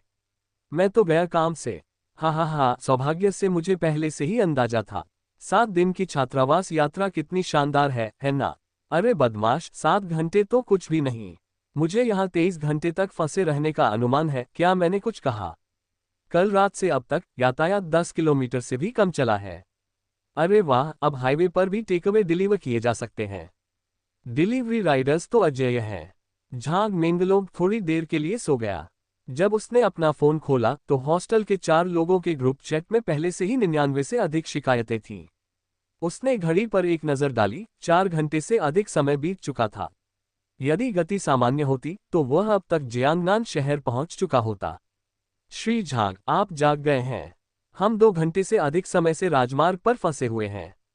आगे कई कारों की टक्कर हो गई है, इसलिए आपको शायद कुछ और घंटे इंतजार करना पड़ेगा। अरे कोई बात नहीं, मैं इंतजार करूंगा। मुझे वैसे भी कोई जल्दी नहीं है। झांग मेंगलोग ने अपना फोन खोला और अपने रूममेट से बात करने लगा, इसलिए उसे ज्यादा बोरियत नहीं हुई। आखिर वह पहले भी 6-7 घंटे हाईवे पर फंसा रह चुका था, इसलिए ये छोटी मोटी स्थिति उसके लिए कोई नई बात नहीं थी। संयोगवश समय में समायोजन के कारण league of legends S championship आधिकारिक तौर पर उसी दिन शुरू हुई। धिक्कार है, सिग्नल इतना खराब क्यों है? रूममेट ग्रुप चैट के संदेश तो स्पष्ट थे, लेकिन लाइव स्ट्रीमिंग वीडियो ठीक से लोड नहीं हो रहे थे। श्री झांग, राजमार्ग पर हर कोई समय बिताने के लिए अपने फोन का इस्तेमाल कर रहा है, इसलिए सिग्नल न होना सामान्य बात है, होंगी ने कहा। छोड़ो, मैं सो जाता हूँ। झांग मेंगलोग ने बस अपनी आंखें बंद कर ली, लेकिन उसी क्षण उसके पेट के निचले हिस्से में हल्का सा भारीपन महसूस होने लगा। ऐसा लग रहा था जैसे वह सुबह उठने के बाद से शौचालय नहीं गया था। उस सुबह उसने दलिया के 2 कटोरे पिए थे और तब उसे कुछ भी महसूस नहीं हुआ था, लेकिन अब उसे महसूस हो रहा था कि उसका मूत्राशय विरोध करने लगा है। क्या आज मुझे इसी राजमार्ग पर रोक लिया जाएगा? झांग मेंगलोग ने नक्शे पर नजर डाली। उन्होंने अभी आधी दूरी भी तय नहीं की थी और वे अभी भी अपने छोटे से शहर के समुद्री पुल पर ही थे। जब वे जियांगनान शहर की ओर जाने वाले राजमार्ग पर पहुंचेंगे तो पता नहीं वहां क्या होगा। सड़क के इस हिस्से पर कोई विश्राम स्थल नहीं था और 20 से अधिक वर्षों की उनकी परवरिश और शर्म ने उन्हें सड़क किनारे शौच करने की अनुमति नहीं दी। लेकिन अगर वह कार में मिनरल वाटर की बोतल का इस्तेमाल करे और उसके बगल में एक लड़की बैठी हो तो वह पेशाब कैसे कर सकता है? दोस्तों, क्या कार में ही पेशाब करने का कोई तरीका है? मैं ऑनलाइन इंतजार कर रहा हूँ। झांग मेंगलोग ने तुरंत ग्रुप चैट में पूछा। आखिर सुन यूलेई पूरी रात हाईवे पर फंसा रहा था, तो उसे कुछ अनुभव तो होगा ही, है ना? हम लंबी दूरी की बस में हैं, बस में शौचालय है। हाँ, मेंगलोग अब और बर्दाश्त नहीं कर पा रहे। गाड़ी में मिनरल वाटर की बोतल ढूंढो। गाड़ी का दरवाजा थोड़ा सा खोलो, फिर अपनी चीज उस दरार से बाहर निकालो। किसी को पता नहीं चलेगा। हाँ, क्या प्रतिभा है, सच में तुम ही हो। तुम अब भी वही विकृत मानसिकता वाले व्यक्ति हो। ये बदमाश, क्या इन्हें पता नहीं कि मैं कितनी मुश्किल में हूँ? फिर भी ये ऐसे मजाक करने को तैयार हैं। झांग मेंगलोग के पैर बेकाबू होकर आपस में रगड़ने लगे थे। श्रीमान झांग, क्या आपको वापस जाने की जल्दी है? होंग यी ने झांग मेंगलोग की दुर्दशा देखी, हालांकि उसे यह नहीं पता था कि उसे केवल पेशाब करने की जरूरत थी, इसलिए वह जल्दी में था। हाँ, मैं काफी चिंतित हूँ। मेरे एक रूममेट के साथ एक घटना हो गई है और मुझे उसकी मदद करने के लिए तुरंत स्कूल वापस जाना होगा। क्या आपके पास कोई सुझाव है? तो फिर चलिए दूसरे रास्ते से वापस चलते हैं। दरअसल मैं शुरू में आपको उसी रास्ते से वापस ले जाना चाहता था, लेकिन मुझे डर था कि आपको वह रास्ता बहुत भड़कीला लगेगा। किस तरह? इस समय दिखावा करने या न करने की चिंता मत करो। मैं समझता हूँ। कृपया एक पल प्रतीक्षा करें। होंग यी ने अपना फोन निकाला और एक नंबर डायल किया। श्री झांग की गाड़ी इस समय राजमार्ग पर फंसी हुई है। उन्हें एक अत्यावश्यक काम है और उन्हें तुरंत जियांगनान शहर लौटना है। कृपया तुरंत व्यवस्था कर दीजिए। आपने किसे फोन किया था? झांग मेंगलोग ने उत्सुकता से पूछा। ये आपके दैनिक परिवहन के प्रभारी व्यक्ति हैं। उन्होंने कहा कि वे ज्यादा से ज्यादा 20 मिनट में एक हेलीकॉप्टर भेज सकते हैं। मुझे सच में हेलीकॉप्टर का अनुभव करने की उम्मीद नहीं थी। झांग मेंगलोग ने अभी अभी इस तरीके के बारे में सोचा था, लेकिन हेलीकॉप्टर से भी जियांगनान शहर तक पहुंचने में लगभग 1 घंटा लग जाएगा। क्या उसे आकाश से मीठी ओस बरसाकर सभी जीवों को बचाना था? छोड़ो इससे, 1 घंटे और रोके रखना कई और घंटों तक राजमार्ग पर फंसे रहने से बेहतर है। निश्चित रूप से 20 मिनट से भी कम समय में आकाश से हेलीकॉप्टर के ब्लेड की तेज कंपन वाली आवाज आई, जिसने तुरंत सभी का ध्यान आकर्षित किया। श्री झांग, आपका निजी हेलीकॉप्टर आ गया है। होंग यी ने कहा। मैंने पहले भी हेलीकॉप्टर देखे हैं, लेकिन इसकी आवाज इतनी तेज क्यों है? झांग मेंगलोग ने कार की खिड़की खोली और अपना सिर बाहर निकाला। गहरी परछाई ने उसे तुरंत चौंका दिया। ये हेलीकॉप्टर 40 मीटर से भी अधिक लंबा था, जो उनके द्वारा कल्पना किए गए निजी हेलीकॉप्टर से बिल्कुल अलग था। देखो, हेलीकॉप्टर उतरने लगा है। राजमार्ग के इस हिस्से पर मौजूद लोग तुरंत उत्साहित हो गए। ऐसा नज़ारा तो हर रोज देखने को नहीं मिलता। मैंने एक बार एक सैन्य प्रदर्शनी में यह हेलीकॉप्टर देखा था। यह सोवियत रूसी मी-26 है, जिसे दुनिया का सबसे बड़ा हेलीकॉप्टर कहा जाता है। चीन में केवल 2 ही हेलीकॉप्टर एयरलाइंस के साथ सेवा में हैं। ये यहाँ कैसे आ सकता है? क्या ऐसा हो सकता है कि किसी बड़े आदमी को राजमार्ग पर इतना जाम देखकर परेशानी हुई हो, इसलिए उसने हेलीकॉप्टर बुलाया हो? ये कैसे संभव है? इस विमान को बुलाने की शक्ति किसके पास है? आमतौर पर निजी हेलीकॉप्टर छोटे होते हैं जिनमें कुछ ही लोग बैठ सकते हैं, है ना? इस तरह के विमान को निजी जेट के रूप में इस्तेमाल करने के लिए कोई व्यक्ति कितना अमीर होना चाहिए? ये पैसे होने या न होने का सवाल नहीं है। इतने बड़े हेलीकॉप्टर के लिए अगर आपके पास जान पहचान नहीं है, तो वे आपको हवाई यातायात नियंत्रण से कैसे गुजरने देंगे? वे लोग वाकई मौज मस्ती करना जानते हैं। गरीबी मेरी कल्पनाशीलता को सीमित कर देती है। होंगी, क्या ये वही हेलीकॉप्टर है जिसे तुमने बुलाया था? झांग मेंगलोव का मुंह खुला का खुला रह गया। कई तरह के यात्री विमान भी इतनी लंबाई तक नहीं पहुंच पाते। ये तो सचमुच एक विशालकाय हवाई जहाज था। श्री झांग, ये रूस में बना मी-26 बहुउद्देशीय परिवहन हेलीकॉप्टर है। सेवामुक्त होने के बाद ये यूरोप में एक नीलामी में सामने आया। आपके पिता ने इसे उस नीलामी में 17 मिलियन अमेरिकी डॉलर में खरीदा और बाद में इसे निजी हेलीकॉप्टर में परिवर्तित कर दिया। हालांकि इसका कभी उपयोग नहीं किया गया है, लेकिन इसकी नियमित रखरखाव हर साल की जाती है और यह उत्कृष्ट स्थिति में है। एक और 200 मिलियन डॉलर वाला आदमी झांग मेंगलोव आश्चर्य से लगभग सुन्न हो गया था। नहीं नहीं नहीं, ये 17 मिलियन अमेरिकी डॉलर तो सिर्फ मूल कीमत है। आपके पिता ने इसमें आराम, सुरक्षा और अन्य प्रदर्शन सुविधाओं के लिए बदलाव भी किए हैं। सभी सजावटों को मिलाकर कुल कीमत 1.2 बिलियन अमेरिकी डॉलर से अधिक होनी चाहिए। 1.2 अरब अमेरिकी डॉलर। क्या हेलीकॉप्टर की कीमत से भी ज्यादा खर्चे इस पर हुए बदलावों पर हुए? झांग मेंगलोव ने हैरानी से कहा। क्या इस हेलीकॉप्टर के अंदरूनी हिस्से में सोने की टाइलें बिछी हुई थीं? आपको थोड़ी देर में पता चल जाएगा, होंगी ने मुस्कुराते हुए कहा। खींचना शुरू करो। होंगी के आदेश पर उस मी-26 का निचला डिब्बा तुरंत खुल गया। तंग सूट और मास्क पहने कई लोग धीरे धीरे कई केबलों के सहारे नीचे उतरे। उन्होंने तुरंत केबलों को कार के निचले हिस्से से जोड़ दिया। कुछ ही क्षणों बाद हेलीकॉप्टर से एक जोरदार खिंचाव महसूस हुआ। हे भगवान, ये लोग क्या कर रहे हैं? क्या हो रहा है? क्या वे मुझे लेने नहीं आए हैं? ये लोग गाड़ी क्यों उठा रहे हैं? झांग मेंगलोव को पूरी गाड़ी हिलती हुई महसूस हुई, जिससे उसे असुरक्षा का कोई आभास नहीं हुआ। श्री झांग, कृपया निश्चिंत रहें। ये स्टील केबल विशेष रूप से बनाए गए हैं, प्रत्येक 5 टन भार वहन करने में सक्षम है, और यह हेलीकॉप्टर 20 टन का भार आसानी से सहन कर सकता है। अगर इसमें कुछ और कारें भी जोड़ दी जाएं, तो भी कोई समस्या नहीं होगी। लेकिन फिर भी मुझे अभी भी घबराहट हो रही है। वे एक पुल पर थे और पुल की चौड़ाई के कारण हेलीकॉप्टर जमीन से कुछ ही मीटर की ऊंचाई पर खींच सकता था। समुद्र से आने वाली तेज हवाओं के कारण 2 टन वजनी मेबैक घड़ी के पेंडुलम की तरह डगमगा रही थी। मुझे उल्टी आ रही है, उफ। झांग मेंगलोव ने एक बैग उठाया और बिना परवाह किए उल्टी करने लगी। Click click. अरे वाह, ये तो कमाल है। ये किस तरह का अति अमीर व्यक्ति है।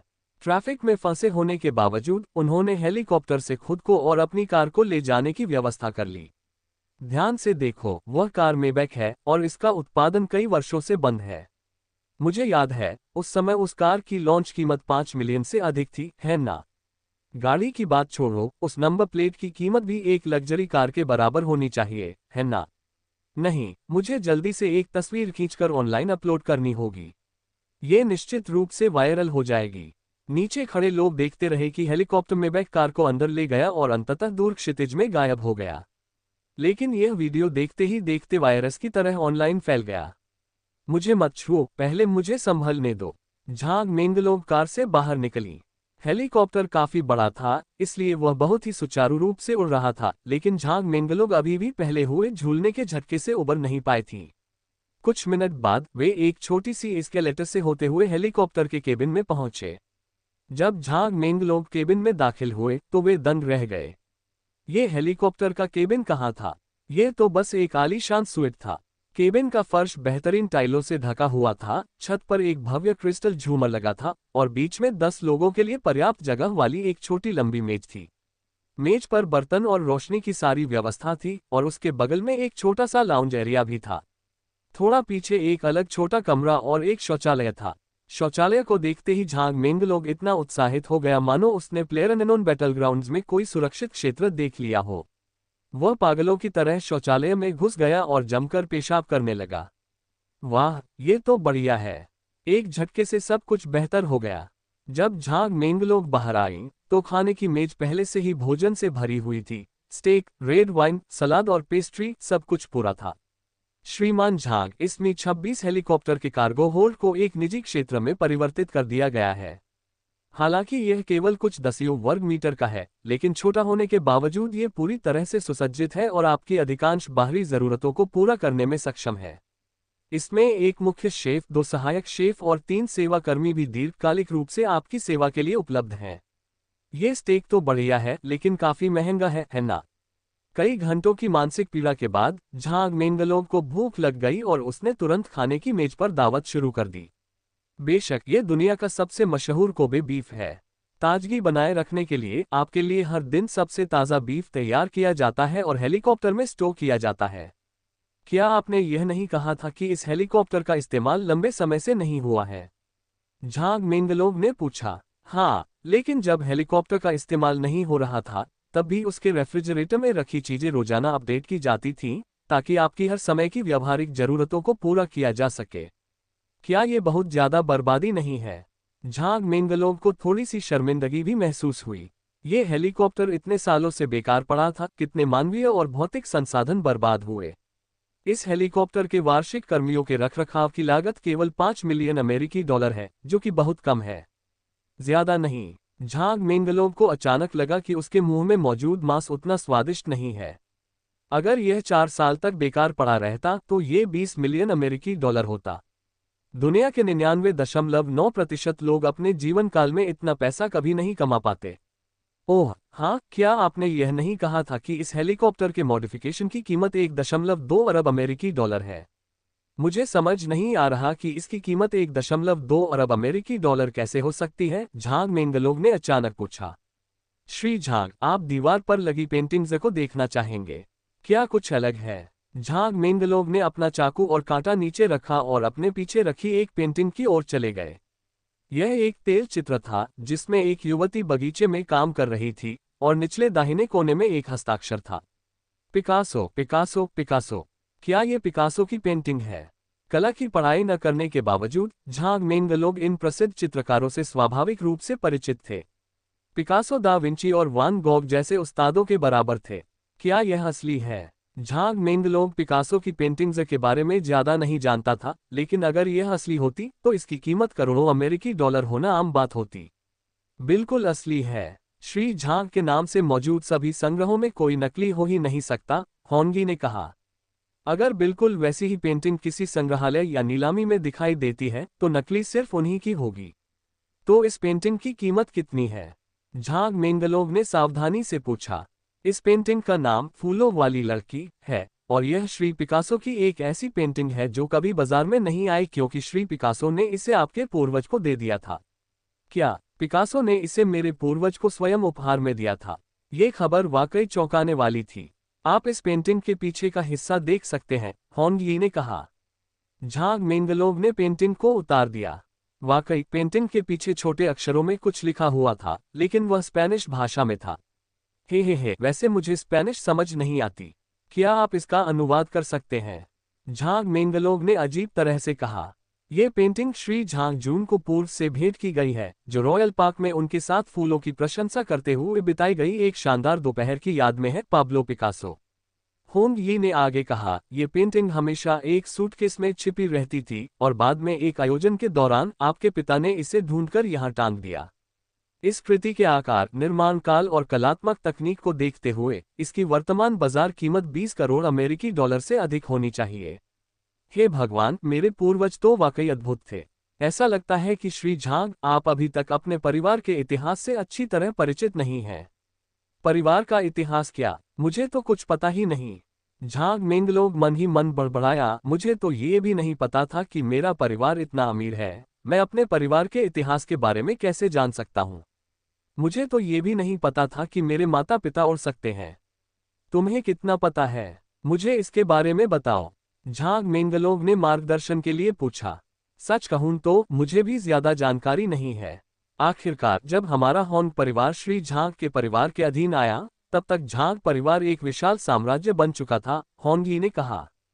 श्री झांग के पूर्वज सभी बहुत बुद्धिमान लोग थे। उन्होंने बहुत समय पहले से ही तरह तरह के निवेश करना शुरू कर दिया था। आपको समझना होगा कि उस समय कई चीजें बेकार थीं, लेकिन हजारों साल बीतने के साथ एक साधारण प्याला भी अनमोल हो सकता है। ये सच है। झांग मेंगलोग ने सिर हिलाया। अभी हम और किसी बात पर चर्चा नहीं करेंगे। जब हमारे पड़ोसी हानली देश की स्थापना हुई थी, तब आपके पूर्वजों ने वहां जमीन के बड़े बड़े टुकड़े खरीदे थे। उस समय उनकी सरकार के पास पैसे नहीं थे, फिर भी उन्होंने आसानी से देश की लगभग 1/5 जमीन खरीद ली। क्या देश का 5वां हिस्सा? क्या आपका मतलब यह है कि अब हानली काउंटी का 5वां हिस्सा हमारे परिवार का है? झांग मेंगलोग को आज जो सदमा लगा, उसका वर्णन शब्दों में नहीं किया जा सकता। जी हाँ, तो हानली काउंटी के उन क्षेत्रों से प्राप्त प्रशासनिक कर राजस्व का 70% हिस्सा हर साल झांग परिवार को जाता है। आप उस जमीन को स्वतंत्र रूप से खरीद और बेच सकते हैं। तो फिर आपका तेंगहुई ग्रुप? झांग मेंगलोग को अचानक कुछ सूझा। तेंगुई ग्रुप दुनिया भर के इतने सारे देशों में रियल एस्टेट उद्योग में इतनी तरक्की कर सकता है, क्या ये सच हो सकता है? जी हाँ, आपके परिवार ने न केवल हानली काउंटी में बल्कि लगभग पूरी दुनिया में बहुत पहले ही बड़ी मात्रा में भूमि संसाधन खरीद लिए थे। ये जमीनें मूल रूप से आपकी थीं। जब हमारे हुइटेंग ग्रुप ने इन जमीनों का विकास किया, तो हम स्वाभाविक रूप से स्थानीय रियल एस्टेट कंपनियों से कहीं बेहतर प्रदर्शन कर सके। वाह! झांग मेंगलोग ने मन ही मन खुशी से कहा। उन देशों के भू सरकारी विभागों से जमीन लेकर घर बनाने और बेचने की झंझट छोड़ो, वो जमीनें तो पहले से ही उनकी थीं। उन्हें बस विकास का प्रबंधन करना था, संपत्ति के अधिकार बेचने थे और फिर मुनाफा कमाना था। इसमें कोई हैरानी की बात नहीं कि तेंगुई समूह इतना शक्तिशाली था, दरअसल उनका पारिवारिक व्यवसाय बहुत बड़ा था। तो आपके पूर्वजों ने बहुत सी चीजों की योजना बहुत पहले ही बना ली थी। हजारों साल पहले आपका परिवार पहले से ही दुनिया का सबसे धनी परिवार था। पूरी दुनिया की यात्रा करना उनके शौक में से एक था। इस दौरान उनकी मुलाकात कई प्रसिद्ध चित्रकारों, संगीतकारों, कलाकारों आदि से हुई। श्री पिकासो की मुलाकात आपके पूर्वज श्री झांग जून से यूरोप यात्रा के दौरान हुई थी। क्या उनके बीच अच्छे संबंध थे? झांग मेंगलोग ने पूछा। नहीं, ऐसा नहीं है, वे सिर्फ एक बार मिले थे।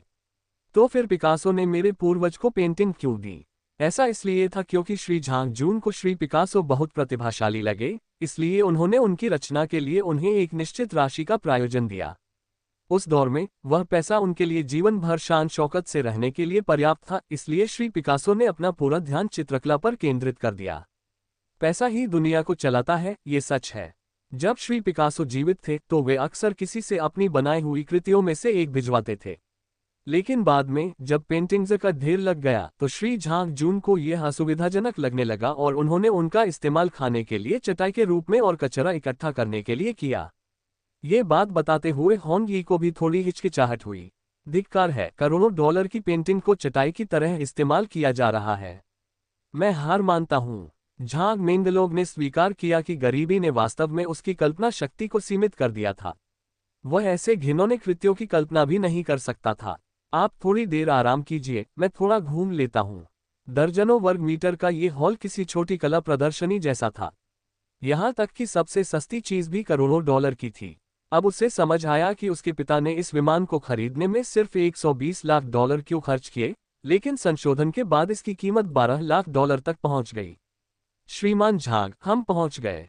कुछ 10 मिनट बाद विमान धीरे धीरे जियांगनान शहर के हवाई अड्डे पर उतरा। हम यहाँ सिर्फ मेरा ही विमान क्यों है? बाकी कहाँ हैं? झांग मेंगलोग ने उत्सुकता से पूछा। कई हजार मीटर लंबा रनवे खाली था और वहां एक भी व्यक्ति नजर नहीं आ रहा था। श्री झांग, यह आपका निजी हवाई अड्डा है, इसलिए जाहिर है यहाँ केवल आपका ही विमान होगा, होंगी ने कहा। अब जब आप जियांगनान शहर लौट आए हैं, तो मैं कुछ ही समय में आपके सभी निजी विमानों को, जो विशेष रूप से लंबी दूरी की यात्रा के लिए और माल परिवहन के लिए हैं, इकट्ठा कर लूंगा। वे 3 दिनों के भीतर सामान्य रूप से परिचालन में आ जाएंगे। क्या मेरे पास और भी विमान है? बिल्कुल, होंग यी मुस्कुराए, आपके नाम पर कुल 127 मालवाहक विमान हैं। ये विभिन्न देशों में लंबे समय से तैयार रहते हैं ताकि किसी भी समय आपको स्थानीय व्यंजन पहुंचा सकें। उदाहरण के लिए, अगर आप बेहतरीन ऑस्ट्रेलियाई लॉबस्टर खाना चाहते हैं तो कल सुबह एक विमान उसे यहां आपके पास पहुंचा देगा। आपके लिए विशेष रूप से तैयार किए गए 12 निजी यात्री विमान भी हैं, और किसी भी समय आपकी सेवा के लिए कई हजार लोगों की एक टीम मौजूद है। ठीक है, बोलना बंद करो, मैं फूट फूट कर रो रहा हूं, ये कैसी मानवीय पीड़ा है। झांग मेंगलोव ने आह भरी। भविष्य में इन बार बार के झटकों को सहने के लिए उसे कितनी मानसिक शक्ति की आवश्यकता होगी। श्रीमान झांग, काफी देर हो रही है, मैं पहले आपको आपके निवास स्थान तक छोड़ देता हूं। होंग यी ने कहा। ठीक है, चलो पहले उस जगह को देख लेते हैं। गाड़ियां अधिकतर राजमार्ग पर फंसी हुई थीं, लेकिन शहर और एलिवेटेड सड़कें अपेक्षाकृत खाली थीं। झांग मेंगलोव ने अपना फोन खोला और छात्रावास समूह में संदेशों की संख्या 99 से अधिक हो चुकी थी। आप लोग देखिए, ये खोज कितनी जबरदस्त है। हे भगवान, क्या आपने कभी किसी हेलीकॉप्टर को सीधे कार को खींचकर ले जाते देखा है? वाह, ये तो कमाल है। यही तो पैसे की ताकत है। इस तरह का हेलीकॉप्टर खरीदने के लिए किस तरह के साधनों की जरूरत पड़ती होगी? उस कार में जरूर कोई कंपनी का चेयरमैन होगा। शायद वह किसी जरूरी काम से जल्दी में होगा, है ना? जरूर होगा। मुझे लगता है कि या तो कोई महत्वपूर्ण बैठक है या फिर कोई अनुबंध है जिस पर वे जल्दबाजी में हस्ताक्षर कर रहे हैं। मुझे तो पता भी नहीं कि वो कौन है। इंटरनेट यूजर्स घंटों से पता लगाने की कोशिश कर रहे हैं, लेकिन कोई नतीजा नहीं निकला है। मेंगलोव, क्या वह तुम्हारा ही समुद्र पार करने वाला पुल नहीं है? क्या तुमने उसे देखा? जल्दी बोलो। झांग मेंगलोव, जल्दी बाहर आओ और भगवान के दर्शन करो। झांग मेंगलोव, क्या राजमार्ग पर दम घुटने से आपकी मौत हो गई? कुछ बोलो। मेरे बेटे, तुम्हारी मौत कितनी दर्दनाक हुई। मेरे बेटे के मूत्राशय के लिए 3 मिनट का मौन। ये बदमाश। झांग मेंगलोव ने समूह में एक तिरस्कारपूर्ण इमोजी भेजा। ओह, बॉस झांग बाहर गए हैं। आपका मूत्राशय कैसा है?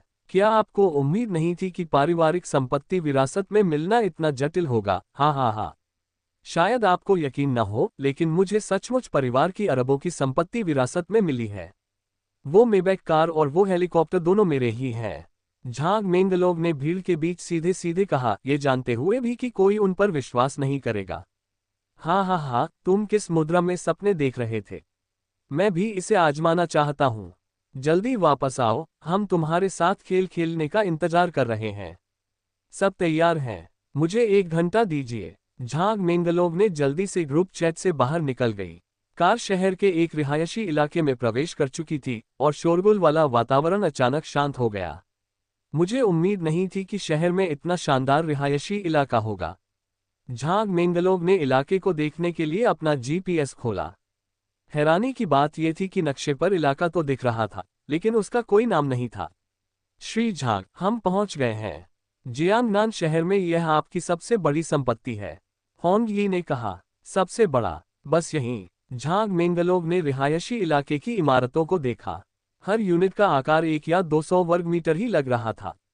इस जगह और इन यूनिट साइज के हिसाब से कीमत भी करोड़ों में होनी चाहिए थी, लेकिन अभी अभी हेलीकॉप्टर से हुए हादसे के झटके के बाद झांग मेंगलोव को थोड़ी निराशा हुई।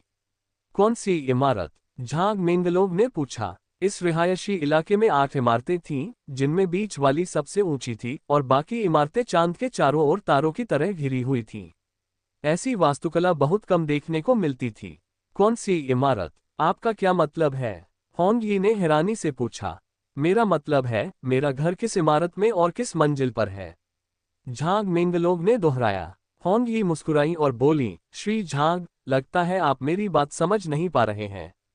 मैं जिस संपत्ति की बात कर रही हूं, वह पूरा आवासीय क्षेत्र है। पूरा रिहायशी इलाका। झांग मेंगलोव की निराशा तुरंत गायब हो गई और उसकी जगह हैरानी ने ले ली। क्या आप इसे ही एक संपत्ति कहते हैं? जी हाँ, क्या ये कोई संपत्ति नहीं है? होंग यी ने पलटवार किया। मैं अवाक हूँ। पूरा परिसर एक ही स्थान पर है, इसलिए यदि आप इसे एक ही संपत्ति मानते हैं, तो इसमें कोई समस्या नहीं है। श्री झांग, मैं आपका संक्षिप्त परिचय देना चाहता हूँ। इस परिसर का विकास हमारे तेंगहुई समूह द्वारा 3 वर्ष पूर्व किया गया था, जब आपने जियांगनान विज्ञान और प्रौद्योगिकी विश्वविद्यालय में प्रवेश लिया था।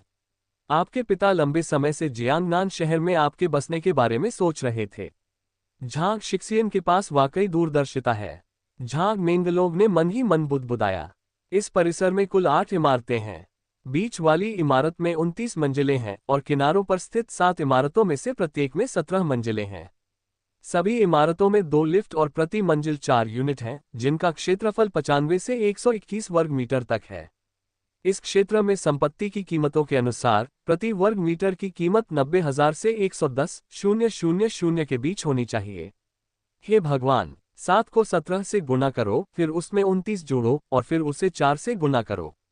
झांग मेंगलोग ने मन ही मन हिसाब लगाया कि इस परिसर में बने घरों की कीमत कितनी होगी, लेकिन उसकी मानसिक गणना अब काफी नहीं थी।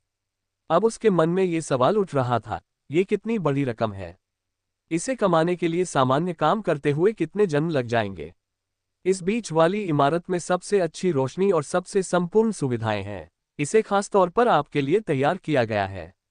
होंग यी ने झांग मेंगलोग को लिफ्ट में ले जाकर 25वीं मंजिल का बटन दबाया। श्रीमान झांग, इस इमारत की 25वीं से 29वीं मंजिलें आपस में जुड़ी हुई हैं, मुख्य रूप से आपके रहने के लिए। सबसे ऊपरी मंजिल पर एक छोटा सा खुला बगीचा और एक खुला स्विमिंग पूल है। चूंकि यहाँ अत्याधुनिक स्मार्ट होम सिस्टम का उपयोग किया गया है, इसलिए अनुमति सेट करने से पहले केवल आप ही घर में प्रवेश कर सकते हैं। मैं इसे कैसे खोलूं? झांग मेंगलोग अंदर जाकर देखने के लिए थोड़ा बेचैन हो रहा था। आपकी उंगली का निशान काफी होगा। बीप, सत्यापन सफल। आदरणीय श्री झांग मेंगलोग, आपका घर वापसी पर स्वागत है। क्लिक। दरवाजा धीरे से खुला और विशाल प्रवेश कक्ष को देखकर झांग मेंगलोग का मुंह खुला का खुला रह गया। प्रवेश द्वार से अंदर जाने पर 200 वर्ग मीटर से अधिक का एक बैठक कक्ष था और इस सुइट के भीतर एक आंतरिक लिफ्ट भी थी, जिससे वह 25वीं मंजिल और सबसे ऊपरी मंजिल के बीच आसानी से आ जा सकता था।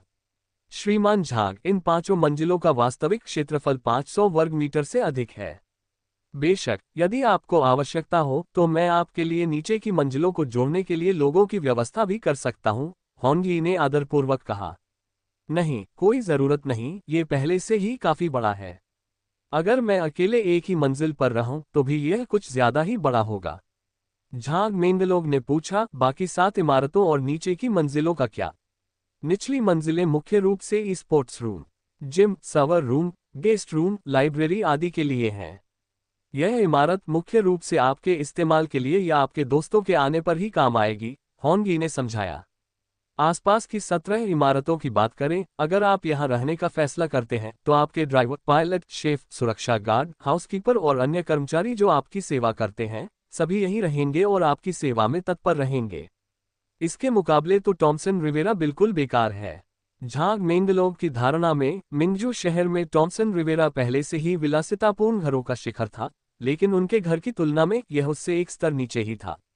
आखिरकार टॉमसन रिवेरा चाहे कितना भी आलीशान क्यों ना हो, वह सभी निवासियों की सेवा करता था, जबकि ये 8 इमारतें सिर्फ उसी के लिए थीं। भला वे एक ही स्तर पर कैसे हो सकती थीं? झांग मेंगलोग ने हॉल में प्रवेश किया। हॉल के बीचों बीच सोफे का एक सेट रखा था, जिसकी कीमत पूछने की झांग मेंगलोग ने हिम्मत नहीं की, और दीवार पर एक विशाल पेंटिंग लगी थी। इस पेंटिंग की शैली तारों भरी रात से बेहद मिलती जुलती थी। ये वैन गॉग की पेंटिंग तो नहीं है ना? झांग मेंगलोग ने लापरवाही से पूछा। जी हाँ, लेकिन श्री वान गॉग की पेंटिंग उनके निधन के बाद ही प्रसिद्ध हुई। ये पेंटिंग 12 साल पहले फ्रांस के राजा ने आपके पिता को जन्मदिन के उपहार के रूप में दी थी। इसकी कोई कीमत नहीं थी। इस झांग शिक्सियन का तो वाकई बहुत प्रभाव है। झांग मेंगलोग हंसते हुए बोला, क्या ऐसा हो सकता है कि मेरे पूर्वजों ने फ्रांस में जमीन का एक बड़ा टुकड़ा खरीदा हो? बात सिर्फ इतनी ही नहीं है, होंग यी ने कहा। इतिहास में कुछ चीजें तो हमेशा होती ही हैं। आप जानते हैं, हमारा हुआशिया एक समय तक बहुत शांतिपूर्ण नहीं था। दरअसल अगर होंग परिवार उस समय हुआशिया में ही रहता तो ऐसी घटनाएं होती ही नहीं। बात बस इतनी है कि उस दौरान आपके सभी पूर्वज उस जगह चले गए थे।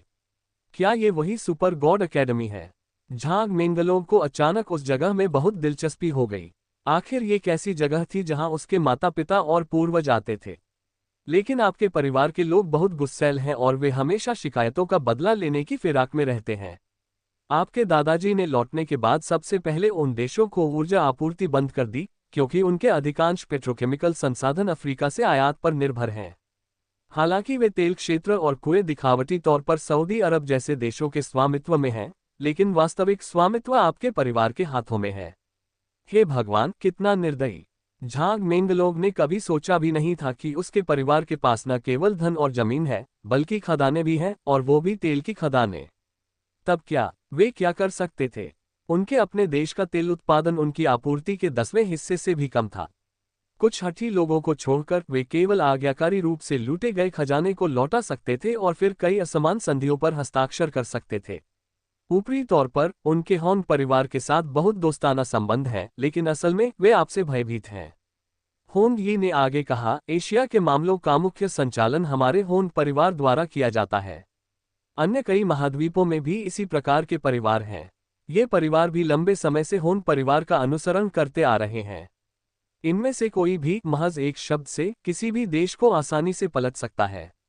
अरे बाप रे, मेरा ब्लड प्रेशर थोड़ा बढ़ गया है। झांग मेंगलोव ने झट से अपनी छाती थपथपाई।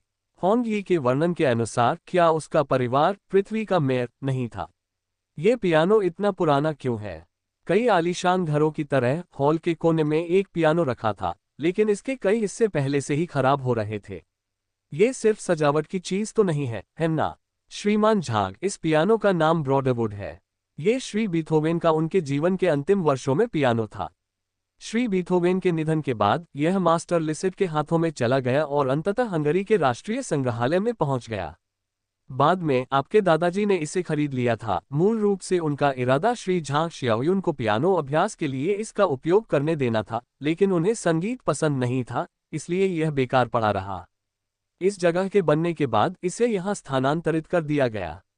बीथोवेन और लिसिट द्वारा इस्तेमाल किया गया पियानो। झांग मेंगलोव ने समझदारी से कीमत पूछना बंद कर दिया। वह अपने अंदाजे से समझ गया था कि यह एक और बहुत बड़ी रकम होगी। इस क्रिस्टल की मूर्ति के बारे में क्या ख्याल है? झांग मेंगलोव ने पियानो के बगल में रखी एक हूबहू मूर्ति पर भी ध्यान दिया। क्या ये बीथोवेन की है या लिसिट की? यह आपके पूर्वजों में से एक है। इनका नाम झांग लानफेंग है। इन्हें पियानो से बहुत प्यार था और यूरोप में पढ़ाई के दौरान इन्होंने कई प्रख्यात संगीतकारों को संगीत की शिक्षा दी थी। लेकिन ये बहुत ही शांत स्वभाव के थे और इनके बारे में सिर्फ कुछ खास लोगों को ही पता था। शाही संगीत प्रतियोगिता में प्रथम स्थान जीतने के बाद ही इनकी मूर्ति बनाई गई थी। ओह, और यह क्रिस्टल नहीं है। यह मूर्ति हीरे से तराशी गई है। हीरा? इतना बड़ा हीरा? झांग मेंगलोव की आंखें फटी रह गईं। अरे, तेल क्षेत्रों के अलावा आपके परिवार के पास अफ्रीका में हीरे की कई खदानें भी हैं। इसे उस समय निकाले गए एक विशाल कच्चे हीरे से तराशा गया था। अब और बर्दाश्त नहीं कर सकता। झांग मेंगलोव सोफे पर गिर पड़ा। उसने कभी नहीं सोचा था कि एक दिन वह अपने ही परिवार की दौलत से अभिभूत हो जाएगा। श्रीमान झांग, हमने आपके लिए सभी सेवा कर्मियों का सावधानीपूर्वक चयन किया है। वे सभी कल पहुंच जाएंगे। यदि आपको किसी चीज की आवश्यकता हो तो बस मुझे बता दीजिए। आज की यात्रा से आप थके हुए होंगे, इसलिए कृपया जल्दी आराम कर लें। मैं बगल वाली बिल्डिंग नंबर 1 में रहता हूँ। ठीक है, तुमने आज भी खूब मेहनत की है। जाओ और आराम करो। झांग मेंगलोव ने सिर हिलाया। वह अब बस अकेले रहना चाहता था ताकि दिन भर के सदमे को पचा सके। झांग मेंगलोव ने अभी कुछ ही मिनट आराम किया था कि उसके रूममेट ने उसे फोन कर दिया। क्या तुम गायब हो गए थे, बच्चे? क्या तुमने 1 घंटे का समय नहीं कहा था? मैं पहले ही 2 राउंड खेल चुका हूं। क्या तुम खेलने वाले हो या नहीं? जूली की आवाज शुरू से ही गालियों से भरी हुई थी। हा, बात बस इतनी सी है कि मुझे परिवार की बहुत सारी संपत्ति विरासत में मिली है, इसलिए इसे सुझाने में थोड़ा समय लग रहा है। झांग मेंगलोव हंसते हुए बोली, अभी भी देर नहीं हुई है ना? क्या तुम्हें सच में लगता है कि तुम्हें अरबों की संपत्ति विरासत में मिली है? मैं तुमसे फालतू की बातें नहीं करने वाला। जल्दी से लॉग इन करो और हाँ, उस प्यारी मीठी आवाज वाली लड़की को भी ले आओ जिसका जिक्र तुमने पिछली बार किया था। समझ गया। झांग मेंगलोव ने मन ही मन सोचा, अरबों का क्या मतलब है? पूरी पृथ्वी लगभग हमारी ही है। ये बेहद निराशाजनक है। हमारी हुआशिया टीम आज बहुत कमजोर थी। आंतरिक लड़ाइयों में तो बाघों की तरह उग्र, लेकिन बाहरी लड़ाइयों में कुत्तों की तरह डरपोक। ये बहुत ही निराशाजनक था। नहीं, आज रात मुझे कांसे प्राथमिक विद्यालय वर्ग में बिजली की तरह नियंत्रण रखना होगा। जल्दी करो, हम बस तुम दोनों का इंतजार कर रहे हैं। आ रहा हूँ। झांग मेंगलोक बेफिक्री से कमरे में दाखिल हुआ और विशाल स्क्रीन ने उसे तुरंत तरोताजा कर दिया। यह तो कमरे के साथ मिलने वाला कंप्यूटर था। वह कल्पना भी नहीं कर सकता था कि नीचे की मंजिल पर स्पोर्ट्स का कमरा कितना आलीशान होगा। हम होस्ट कहाँ है? होस्ट क्यों नहीं है? झांग मेंगलोक ने कंप्यूटर डेस्क के नीचे काफी देर तक खोजा लेकिन होस्ट नहीं मिला। यह कोई ऑल इन वन पीसी भी नहीं है। होंगी, क्या यहाँ के कंप्यूटरों में अभी तक होस्ट इंस्टॉल नहीं किए गए हैं? झांग मेंगलोक ने होंगी का नंबर डायल किया। श्री झांग, बेहतरीन अनुभव के लिए यहाँ के सभी कंप्यूटर तहखाने की पहली मंजिल पर स्थित सुपर कंप्यूटर से जुड़े हुए हैं। 5G नेटवर्क के साथ आप कोई भी गेम खेलें, उसमें बिल्कुल भी लैग नहीं होगा। जब भी आपको इसका उपयोग करना हो, आप सीधे वॉइस कंट्रोल के माध्यम से स्मार्ट बटलर को कमांड दे सकते हैं। घर के कंप्यूटर के लिए सुपर कंप्यूटर को होस्ट के रूप में इस्तेमाल करना, क्या इतना विलासितापूर्ण होना वाकई जरूरी है? झांग मेंगलोक ने फोन रखते हुए खुद से बुदबुदाया। 10 से 20 हजार की कॉन्फ़िगरेशन वाला एक साधारण कंप्यूटर भी गेमिंग के लिए बढ़िया है, इसकी बिल्कुल भी जरूरत नहीं है। लेकिन जब झांग मेंगलोक ने कुछ ही मिनटों में गेम डाउनलोड कर लिया और इसकी तेज गति और सुचारू सिस्टम का आनंद लिया, तो वह दिल से बस इतना ही कह सका, ये वाकई बहुत अच्छा है। क्या हम कुछ राउंड खेल सकते हैं? झांग मेंगलोक ने अपनी मित्र सूची खोली और हमेशा की तरह शिन बिंग ले डबल शुगर लिखे अवतार पर क्लिक किया। ये पड़ोसी देश की देवी इशिहारा सतोमी का मुस्कुराता हुआ चेहरा था, लेकिन केवल झांग मेंगलोक ही जानता था कि उस चेहरे के पीछे एक अकेली शख्सियत छिपी हुई है। झांग मेंगलोक उसे 6 महीने से ज्यादा समय से जानती थी। उसे गाना पसंद था और झांग मेंगलोक को पियानो बजाना। झांग मेंगलोक के सबसे बुरे दौर में उनकी मुलाकात एक शॉर्ट वीडियो प्लेटफॉर्म पर हुई। शुरुआत में एक दूसरे की पोस्ट को लाइक करने से लेकर गानों पर साथ काम करने तक, वे आखिरकार एक दूसरे की फ्रेंड लिस्ट में शामिल हो गए। वे दोनों बहुत हद तक एक जैसे थे। झांग मेंगलोक उससे कभी नहीं मिली थी और उसे जानने के 6 महीने बाद भी झांग मेंगलोक उसका असली नाम नहीं जानती थी। अपनी रोजमर्रा की परेशानियों और दिलचस्प बातों को साझा करने के अलावा वे साथ में खेल खेलते थे, गाने सुनते थे और फिल्में देखते थे। ये बात बेतुकी लग रही थी, लेकिन उस लड़की के लिए जो उससे 1 साल बड़ी थी और जिससे वह कभी नहीं मिला था, उसके मन में पहले से ही कुछ खास भावनाएं विकसित हो गई थीं। Duo Q. दूसरी तरफ से झांग मेंगलोक के संदेश का तुरंत जवाब आया। और मेरे तीनों रूममेट्स ने बहुत पहले ही सुन लिया था कि तुम खूबसूरत हो और तुम्हारी आवाज मीठी है, इसलिए उन्होंने जिद की कि मैं तुम्हें आज गाने के लिए बुलाऊं। झांग मेंगलोक ने एक बेबसी वाला इमोजी भेजा। तुम मुझसे मिले तक नहीं हो, ऐसे बड़े दावे कैसे कर सकते हो? क्या पता मैं वो 200 पाउंड की आंटी बिलुओ हूं जो आवाज बदल लेती है।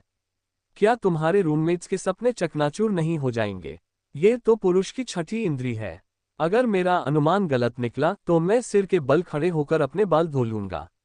हा, लॉग ऑन करो, लॉग ऑन करो, जल्दी करो, मैं पिछले कुछ दिनों से काफी खाली बैठा हूं।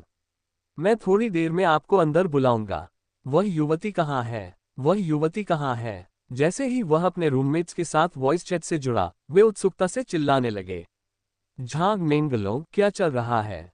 क्या तुम जियांगनान शहर नहीं लौट गए थे? इतनी देर रात तक छात्रावास में क्यों नहीं लौटे? क्या तुम इंटरनेट कैफे में पूरी रात जागने की योजना बना रहे हो? मैं अपने घर में हूँ। आपको शायद यकीन न हो, लेकिन ये पूरी 29 मंजिला इमारत मेरी है। मेरा कंप्यूटर भी सुपर कंप्यूटर पर चलता है, इसलिए गेम खेलना बेहद आसान है। झांग मेंगलोक ने कहा। हा, तुम कमाल हो, मैं तो सपने में भी ऐसी बातें कहने की हिम्मत नहीं कर सकता। जल्दी करो और उस युवती को अंदर लाओ। ठीक है, ठीक है, उसे जियांगनान विज्ञान और प्रौद्योगिकी विश्वविद्यालय के कमरा नंबर 310 के उत्साह का अनुभव करने दो। हेलो सब लोग। टीम के वॉइस चैट में एक प्यारी सी लड़की की आवाज सुनाई दी। हे भगवान, माँ, वो आवाज, मुझे उससे प्यार हो गया। वाह वाह, ये तो पहले प्यार का एहसास है।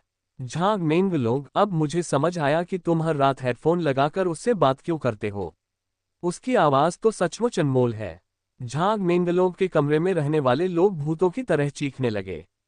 झांग मेंगलोक धीरे से मुस्कुराया। उसकी आवाज वाकई अविश्वसनीय रूप से मीठी थी, इतनी मीठी कि जब भी वह कोई वॉइस मैसेज भेजती तो उसे रुकने से पहले कई बार सुनना पड़ता था। उसके रूममेट्स के कौशल बहुत अच्छे थे।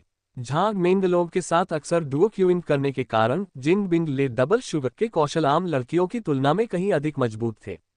एक टैंक बिजली उत्पन्न करके समरनर रिफ्ट में सब कुछ नष्ट कर देता था।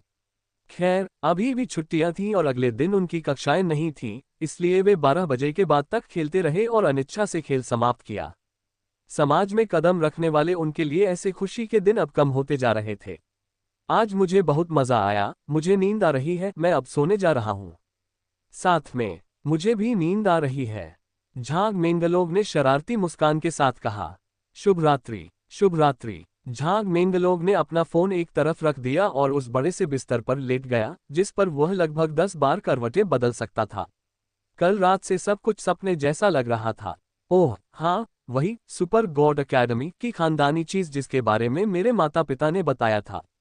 सुबह उठते ही झांग मेंगलोव ने पाया कि जब तक वह ध्यान केंद्रित करता है, उसे अपने दिमाग में एक हरा चमकता हुआ निशान दिखाई देता है। सुपर गॉड अकादमी में प्रवेश करो, झांग मेंगलोव ने आदेश देने की कोशिश की। गुरुजी ने अभी तक पूर्व गुरुजी की परीक्षा पूरी नहीं की है। परीक्षा पूरी होने के बाद ही अकादमी में प्रवेश दिया जाएगा। सुपर गॉड अकादमी के बुद्धिमान बटलर गॉडैन की आवाज तुरंत झांग मेंगलोव के कानों में गूंजी। हे भगवान, क्या सच में उन्होंने मुझे इतना बड़ा काम सौंप दिया है? झांग मेंगलोव ने कड़वी मुस्कान दी। उन्होंने अपने पूरे जीवन में कभी एक साथ 10,000 युआन जैसी बड़ी रकम खर्च नहीं की थी, 100 अरब तो दूर की बात है। शायद उन्होंने सबसे ज्यादा खर्च अपनी 8,800 युआन की वार्षिक विश्वविद्यालय फीस ही की थी। सबसे अहम बात यह थी कि इस पैसे को दान या किसी को दिया नहीं जा सकता था, जिससे अप्रत्यक्ष रूप से कठिनाई एक अज्ञात मात्रा में बढ़ गई। 100 अरब कैसे खर्च करें? झांग मेंगलोव ने यह सवाल बायरू पर टाइप किया। घर खरीदूं, आधी धरती मेरी है, मैं कौन सा घर खरीदूं? स्ट्रीमरों को टिप देना, क्या मैं पागल हूं? उन ऑनलाइन भिखारियों को टिप देकर पूरी दुनिया घूमना, मैं 100 साल तक घूम सकता हूं और फिर भी हर दिन खाने पीने और मनोरंजन पर इतना पैसा खर्च नहीं करूंगा। कार खरीदना, वो तो नामात्र की बात है। निवेश, वांग डोयू की तरह। इन विचित्र उत्तरों को देखकर झांग मेंगलोव ने गहरी आह भरी और कहा, अधिक पैसा भी एक तरह की मुसीबत है।